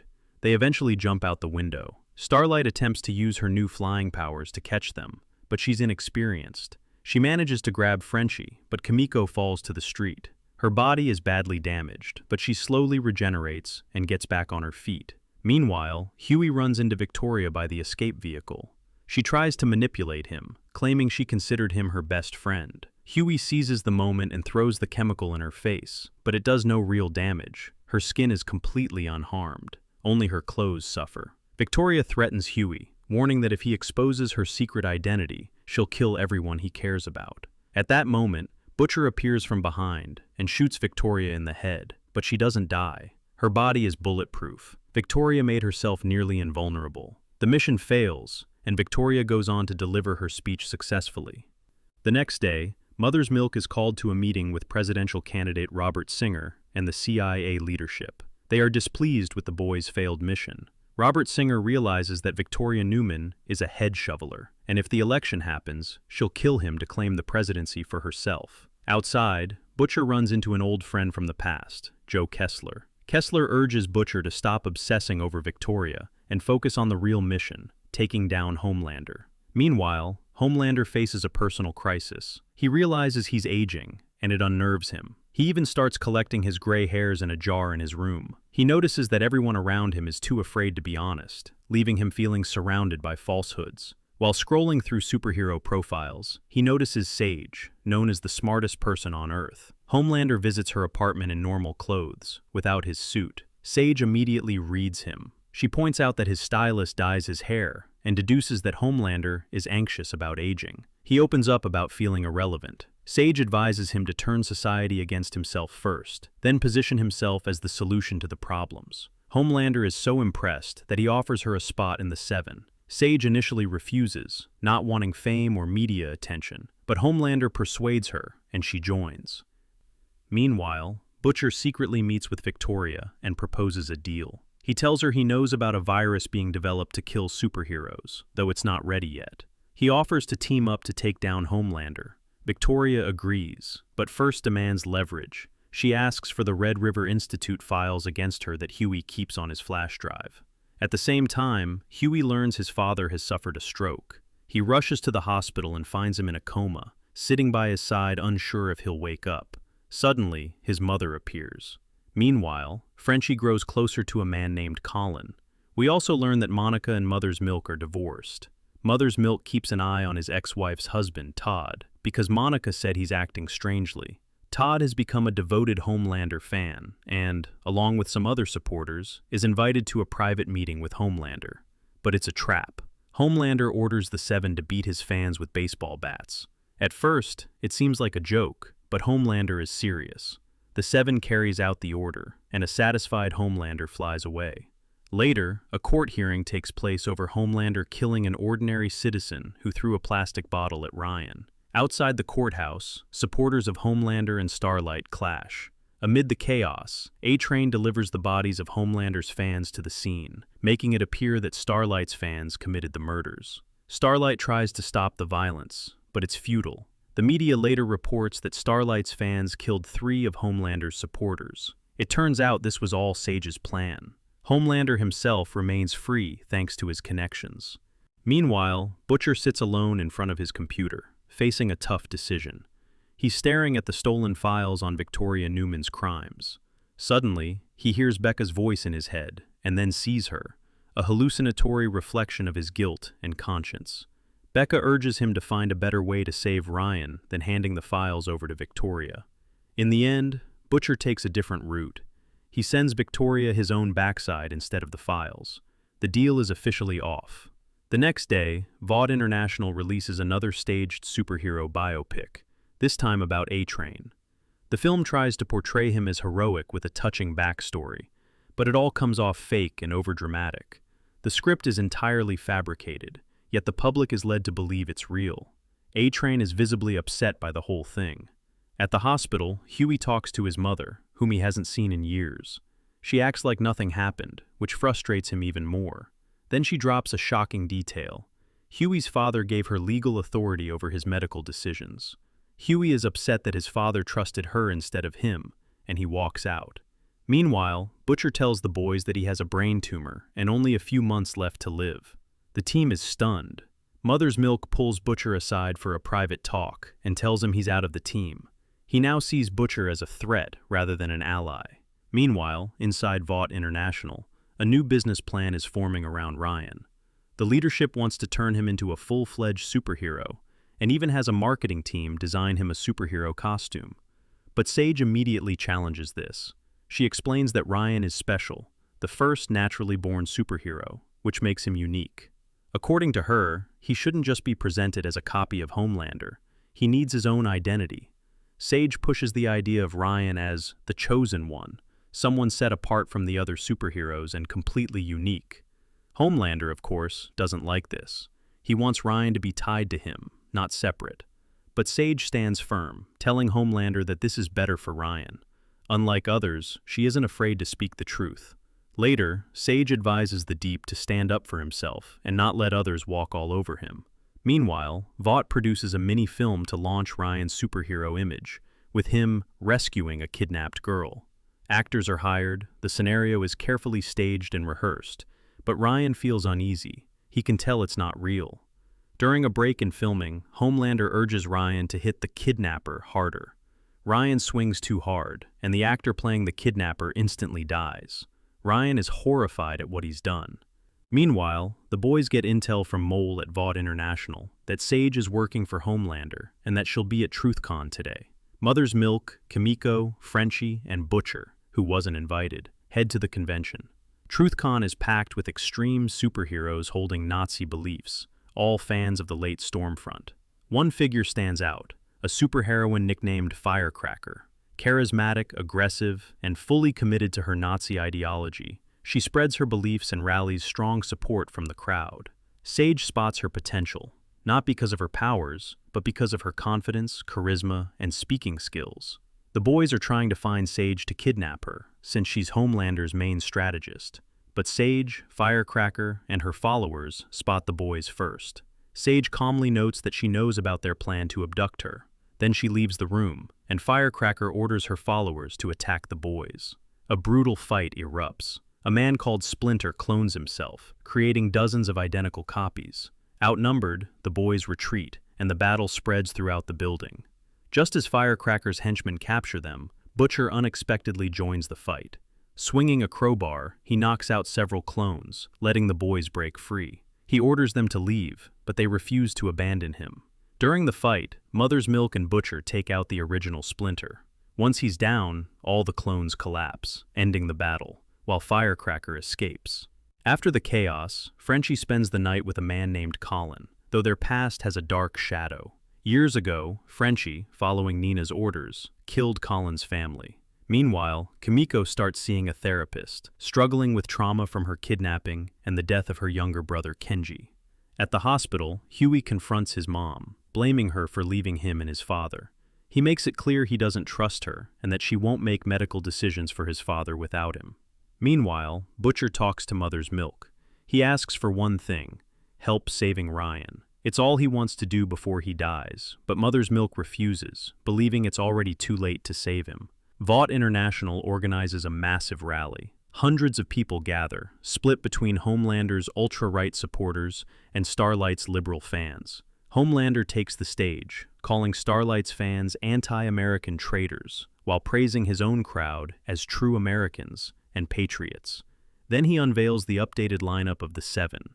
The Seven now includes Homelander, A-Train, The Deep, Sage, Firecracker, since Sage asked Homelander to include her, and a man impersonating Black Noir, because the real Black Noir was killed by Homelander. The final spot is reserved for his son, Ryan. When Ryan steps on stage, he clearly feels uncomfortable, showing he doesn't want to be a superhero. Butcher and Kessler start planning how to get Ryan away from Homelander.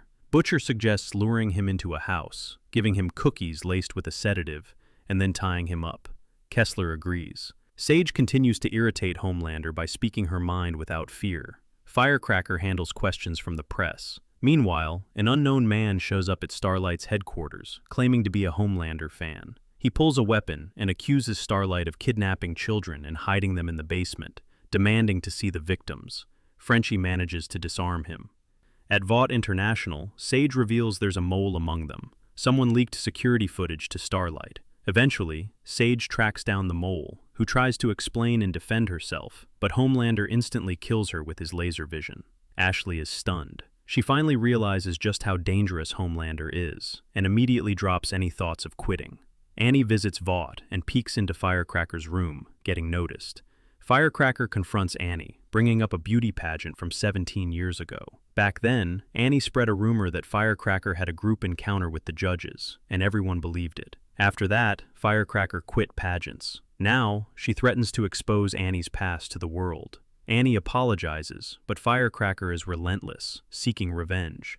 Meanwhile, Butcher finds a way to contact Ryan through a video game. He apologizes and asks to just talk to him in real life. Ryan agrees. Butcher then prepares cookies, laced with a sedative to knock Ryan out. Later, Ryan comes over to Butcher's house. He says he's not hungry and refuses the cookie. They play foosball, and Ryan admits he accidentally killed someone during a film shoot and regrets it. Butcher reassures him that he's not like Homelander, tosses the drugged cookie aside, and just spends time with Ryan as friends. Mother's Milk lures A-Train into a secret meeting and persuades him to betray Homelander and side with the boys. After a bit of convincing, A-Train agrees. Kimiko and Frenchie track down the gang responsible for killing Kimiko's family. Kimiko fights them head-on, while Frenchie, under the influence of drugs, starts hallucinating. He sees everyone he's ever killed, including Colin's family. Hughie and Mother's Milk sneak into the spot where Homelander is supposed to meet Victoria Newman. Hughie hides in the vents to eavesdrop. Victoria says that if Homelander helps her rise to power, superheroes will get more authority, and when the time comes, she'll reveal herself as someone with superpowers. At that moment, a drop of sweat falls from Hughie onto Homelander's suit, and he instantly senses it. Homelander starts burning through the vents with his laser vision. Hughie panics and runs. Mother's Milk redirects the floodlights at Homelander, trying to disorient him.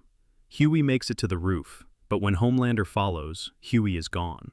At the last second, A-Train saves him, zipping Hughie far away with his speed. He doesn't explain why he helped and then leaves. Later, Hughie returns to the hospital and calmly talks to his mom. She finally explains why she left, confessing she suffered from severe postpartum depression. It became so unbearable that she nearly took her own life. She believed leaving was the only way to protect Hughie from herself. Instead of judgment, Hughie just listens quietly. Butcher meets with Kessler again. Kessler is furious that Butcher didn't follow through with the plan. He then reveals the truth. He actually wants to use Ryan as a weapon against Homelander, and if that's impossible, he says he'll kill him, because America doesn't need a second Homelander. Homelander finds out Ryan spent time with Butcher. This deeply upsets him, and in anger, he scolds Ryan and smashes a mirror. Staring into the broken glass, he talks to his reflections. Voices in his head tell him to go back to where it all began, the lab where he was created. Homelander flies to the lab where he was created and raised, carrying a chocolate cake. He greets the scientists with a smile. Recognizing some of the researchers who experimented on him as a child, the staff instantly sense danger. Homelander tells everyone to relax and says he just wants to talk. While the scientists eat cake, he singles out one named Frank, reminding him that the experiments from his childhood were unpleasant. Then Homelander asks Frank to go into the experiment room. Frank hesitates, apologizes, and steps inside. Homelander cranks the heat to the max, and Frank burns alive. One by one, he punishes the scientists who experimented on him as a child. After killing several more, Homelander decides to speak privately with a woman named Barbara. She confesses that he wasn't raised just to be powerful on Earth. His upbringing was designed to make him feel unloved, constantly craving approval. Barbara explains he could have left the lab as a child, but he stayed because he needed attention, recognition, and love. The next scene shows the lab in ruins. Homelander has killed all the scientists except Barbara, whom he spares. He smiles. Meanwhile, Hughie's father's condition worsens, and the doctors are ready to give up. Hughie turns to A-Train for help, asking him to steal Compound 5. In exchange, Hughie says he will forgive A-Train for what he did to his girlfriend, Robin. A-Train agrees and successfully steals a vial of Compound 5 from Vought International. While Hughie and Kimiko wait at the rendezvous, they're suddenly ambushed by the same gang Kimiko and Frenchie fought before. The gang wants revenge. Hughie, without powers this time, still manages to take out one of them. Kimiko faces a familiar figure from her past, who was also experimented on. Instead of killing her, Kimiko hesitates and decides to let her live. Mother's Milk brings Butcher back onto the team. He tells him he's needed, but still doesn't fully trust him. Meanwhile, Firecracker goes live on air right in front of Starlight's headquarters. On the broadcast, she reveals that Starlight once tried to save hostages, but accidentally caused the death of one and covered it up. It becomes clear Firecracker knows a lot about Starlight, and many of Starlight's fans start switching sides. Later, Butcher and Mother's Milk try to blackmail Firecracker, threatening to expose her past, having sex with the police sheriff in a car if she doesn't stay quiet. Instead of backing down, Firecracker goes live again, admits the story, claims she's on a path to redemption, and gains even more support. Then Firecracker crosses the line. On air, she reveals personal information about Starlight, that she had an abortion a few years ago in a hospital. For context, Annie had the abortion between seasons 3 and 4. The show never depicts the moment, but Hughie supported her choice. Firecracker shows hospital records to the public and labels Starlight a child killer. This becomes a breaking point for Annie. She flies onto the stage and attacks Firecracker in front of everyone, exactly what Sage wanted. Public opinion turns against Starlight. Even presidential candidate Robert Singer distances himself, asking Starlight not to support the Republicans to avoid hurting their ratings. Meanwhile, Frenchie confesses to Colin that he was a hitman and killed his family. Colin reacts with anger, and their relationship ends. Later, Frenchie, Mother's Milk, and Butcher decide to search Firecracker's trailer. Frenchie goes inside while Mother's Milk and Butcher wait outside. Inside, he's attacked by Ezekiel. Butcher rushes in to help, and a brutal fight breaks out. During the struggle, Butcher loses consciousness. When he comes to, the trailer is covered in blood. Ezekiel is dead, but neither Butcher nor Mother's Milk knows exactly what happened. Hughie finally gets Compound V from A-Train. He returns to the hospital and stands by his father, ready to give the injection, but hesitates, unsure what will happen next. In the end, Hughie decides not to go through with it. While he steps out for coffee, his mother steps in and gives the injection.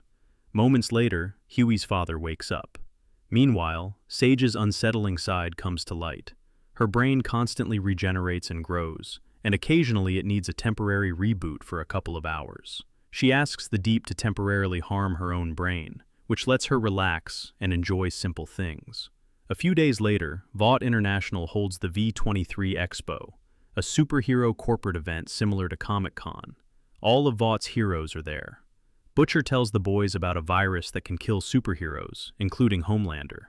The problem is, it's top secret, and the only person who knows its location is Stan Edgar. Using their CIA connections, Butcher and Mother's Milk secure a presidential pardon for Edgar, offering him freedom in exchange for helping them find the virus. Edgar agrees. Edgar brings the boys to a remote rural lab, where he claims the virus is stored. When they enter the building, all they find is destruction. Blood is everywhere, the lab is in ruins, and the scientists are gone. It turns out the animals in the lab had been injected with Compound V. At that moment, Victoria shows up. The boys and Victoria agree to a temporary truce to search for the scientists. Victoria plans to use the virus to control Homelander. They enter the barn and find dead men, discovering that the culprits are the superpowered animals. Bulletproof, aggressive chickens attack the group, forcing them to fight and lock the barn behind them. Later, flying superpowered sheep appear outside, and the team has to escape. Hiding in another empty barn, they find Samir, one of the scientists who worked on the virus. He's also secretly Victoria Newman's husband and Zoe's father. Samir reveals he has a single dose of the superhero virus. The group injects it into the corpse of a dead man and feeds it to the superpowered sheep. The virus works quickly, and the sheep start dying one by one, proving its effectiveness. None of the heroes die, but Samir goes missing. Everyone assumes a flying sheep took him and that he's dead. It soon becomes clear that Butcher has been playing his own game all along. While everyone was distracted, he kidnapped Samir and orders him to create a new virus in exchange for his freedom. Meanwhile, Hughie's father, who recovered after the Compound V injection, starts showing powers. He can pass through solid people, accidentally killing one of the doctors. Soon, he kills several more doctors, unable to control his abilities due to brain damage. In the end, Hughie makes the painful decision to euthanize his father, putting him to sleep permanently. Meanwhile, Mother's Milk manages to track down Stan Edgar and returns him to prison. But during the convoy, Victoria Newman shows up, takes out the guards escorting Edgar, and frees him. In the next scene, Homelander is calm and satisfied. Ryan expresses a genuine desire to help people and be a real superhero, without staged rescues or cameras. Surprisingly, Homelander agrees. He tells Ryan about a director who previously assaulted a female crew member. Ryan commands the director and the crew member to approach, then has the man kneel while the woman beats him for what he did. Homelander watches, satisfied, and Ryan seems pleased too. We see that Ryan is becoming almost like Homelander. Later, Homelander discovers that compromising surveillance footage has leaked, proving Starlight's fans didn't kill Homelander's fans. A-Train, the real mole, leaked the video, but Ashley and A-Train frame a man named Cole Mannon as if he had called Mother's Milk to release it. Homelander ends up killing Cole Mannon for the leak. Frenchie turns himself in at the police station, confessing to killing dozens of people. He surrenders without a backup plan, haunted by guilt.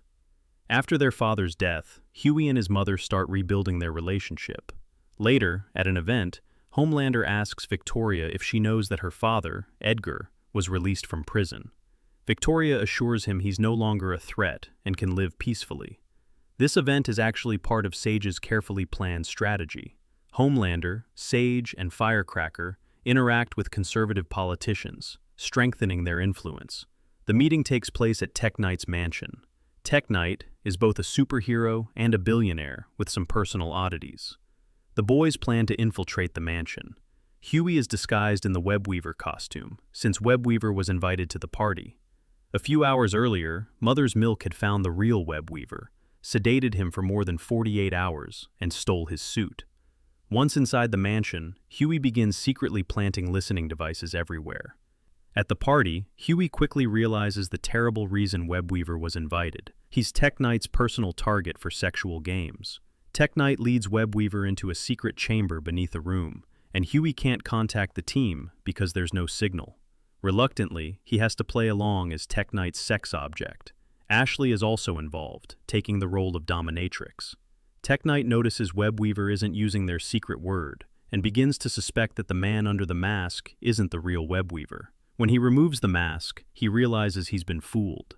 Meanwhile, Starlight, Kimiko, and Mother's Milk sneak into the mansion to find Hughie. Starlight locates Firecracker in one of the rooms. She apologizes for the past, and then sedates Firecracker with an injection. Kimiko and Mother's Milk find Sage in another room. When Sage tries to escape, Mother's Milk shoots her in the head, disabling her.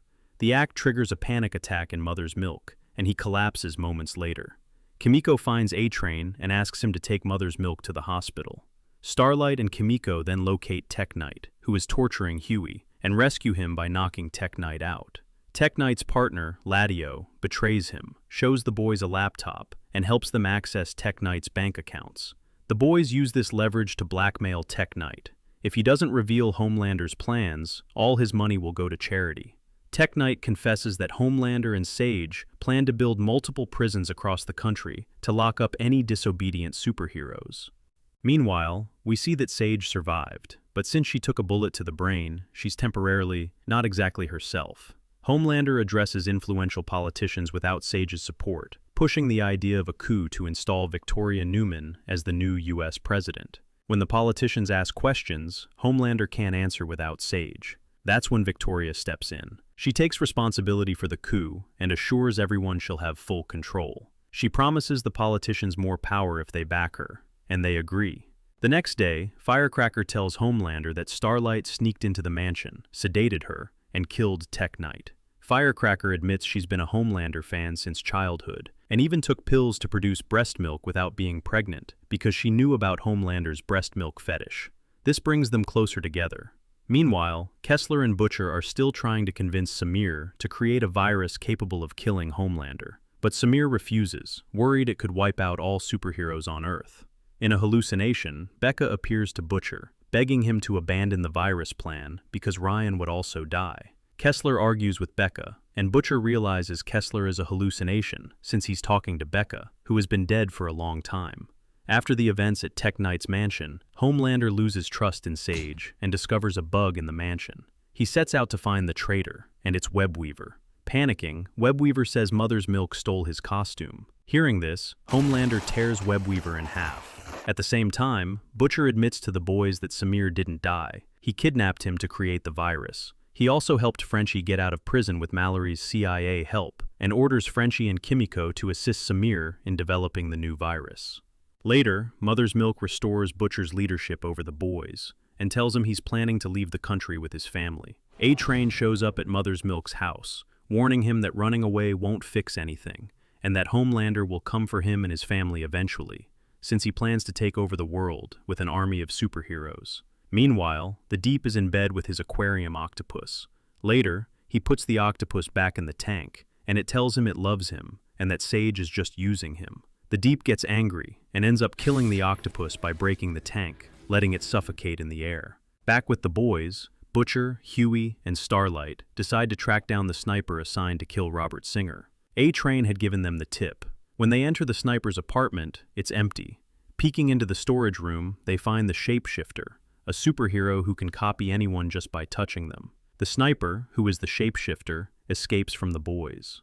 Frenchie and Kimiko help Samir develop the virus, but when it's ready, Samir suddenly injects Kimiko in the leg and uses the distraction to escape. Frenchie has to amputate her leg to stop the virus from spreading, which works, and her body regenerates. Hughie secretly visits Victoria Newman, offering her a chance to join the boys against Homelander, but she refuses. Meanwhile, Butcher talks to his hallucination of Kessler. Kessler calls Butcher a hypocrite, pointing out that while married to Becca, he cheated with a waitress, and now he's playing the grateful savior of her son Ryan. Later, the Deep and Black Noir attack the boys' base, where Butcher and Annie are. The Deep overpowers Annie, while Black Noir takes down Butcher. At that moment, A-Train throws the Deep aside, saving Annie, and Mother's Milk rescues Butcher. While A-Train and Starlight battle the Deep, Mother's Milk fires several shots at Black Noir. Starlight finishes the fight by defeating the Deep, and Black Noir escapes. When Homelander learns that A-Train betrayed him, tears appear in his eyes. It turns out Sage knew all along that A-Train was feeding the boys the intel and was the mole, but she claims it was part of her plan.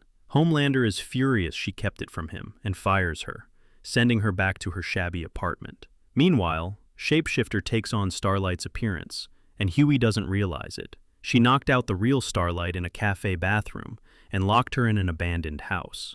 A-Train has gone into hiding after Homelander discovered he was the mole, and his biopic is cancelled because he's been cut from the Seven. Shapeshifter, still posing as Annie, manipulates Hughie, even going so far as to accept a marriage proposal. Hughie slips the ring he bought long ago onto her finger. Later, he starts noticing something is off with Annie. Shapeshifter visits the real Annie, still locked in the warehouse. To maintain someone's appearance, Shapeshifter must constantly touch them. Transforming into someone also lets her learn about their past. She then tells Hughie that he just proposed.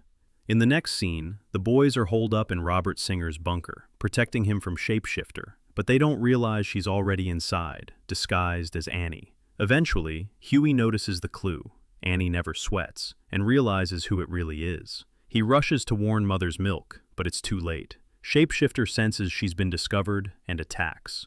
The elite security team around Singer is killed, Mother's Milk and Hughie are knocked down, and Kimiko fights Shapeshifter, but is also defeated. Just when it seems all hope is lost, the real Annie breaks free from her chains and escapes. She confronts Shapeshifter one-on-one and ultimately kills her. Meanwhile, Victoria Newman and Homelander appear on Vought International News, hosted by Firecracker. Homelander announces to the world that Victoria is a superhero, not an ordinary person. Later, the news reports that the vote count is complete. Robert Singer is officially the President of the United States, and Victoria Newman, despite being a superhero, becomes Vice President and second in command of the country. Homelander calls Victoria, threatening to kill Robert Singer himself if needed. He says she will become president and his puppet, carrying out all his orders. If she refuses, he warns he'll make her life, and her daughter Zoe's, into a living hell. After the call, Victoria contacts Hughie, proposing a deal. She'll cooperate with the boys in exchange for her daughter's protection. Meanwhile, Butcher is in the hospital after the earlier attack by Black Noir and the Deep, brought there by Mallory. Later, Ryan comes to check on Butcher. Butcher warns him not to go back to Homelander and urges him to live at Mallory's house. Ryan refuses, saying he likes living with his dad. Butcher and Mallory reveal the truth. Homelander raped Becca and caused the deaths of countless people, including the passengers of Flight 37 2 years ago. They explain that the only person who can stop Homelander is Ryan. Ryan rejects this, pushes Mallory away, accidentally killing her, and walks off. Butcher realizes Ryan is just like Homelander. Back at the boys' base, Butcher finds Victoria, who has already joined their team. Suddenly, tentacles emerge from Butcher's body. Using them, he grabs Victoria and kills her. These same tentacles were how Butcher had previously defeated Ezekiel before losing consciousness. Butcher takes the virus created by Frenchie, Samir, and Kimiko and leaves.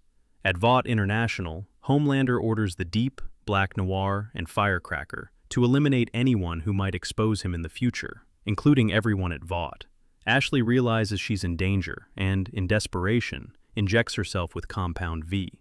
Her body rapidly mutates into something unknown. Later, Homelander learns Victoria is dead and breaks down in tears as his plan falls apart. Sage appears and tells him everything actually went according to plan, even if it doesn't look like it. She explains that despite Victoria's death, President Robert Singer was arrested after the FBI discovered he planned to kill Victoria Newman along with the boys. Under the 25th Amendment, power shifts to House Speaker Calhoun, who calls Homelander and immediately pledges loyalty in exchange for protection. In the next scene, Homelander publicly accuses the boys and Robert Singer of killing Victoria Newman, broadcasting it across the entire country. America splits into two camps. Some are glad Victoria is gone, while others demand revenge. Homelander declares that from now on, superheroes will enforce order in the U.S., placing one hero in each police department, all reporting directly to him. After his speech, the president personally escorts Homelander to a secret facility, where his father, Soldier Boy, who survived, is held in a capsule. Meanwhile, Butcher drives at night with Kessler in the car, who has managed to convince him to kill Ryan. Using Frenchie's connections, the boys get new fake passports and scatter in different directions, preparing to leave the country now that Homelander is in power. But during their escape, they are gradually captured one by police and the newly assigned superheroes embedded in the police departments. Subscribe, hit that like, click the bell, don't drift away. Subscribe, hit that like, stay with me, don't go astray. Subscribe, hit that like, drop a few words, leave a comment today.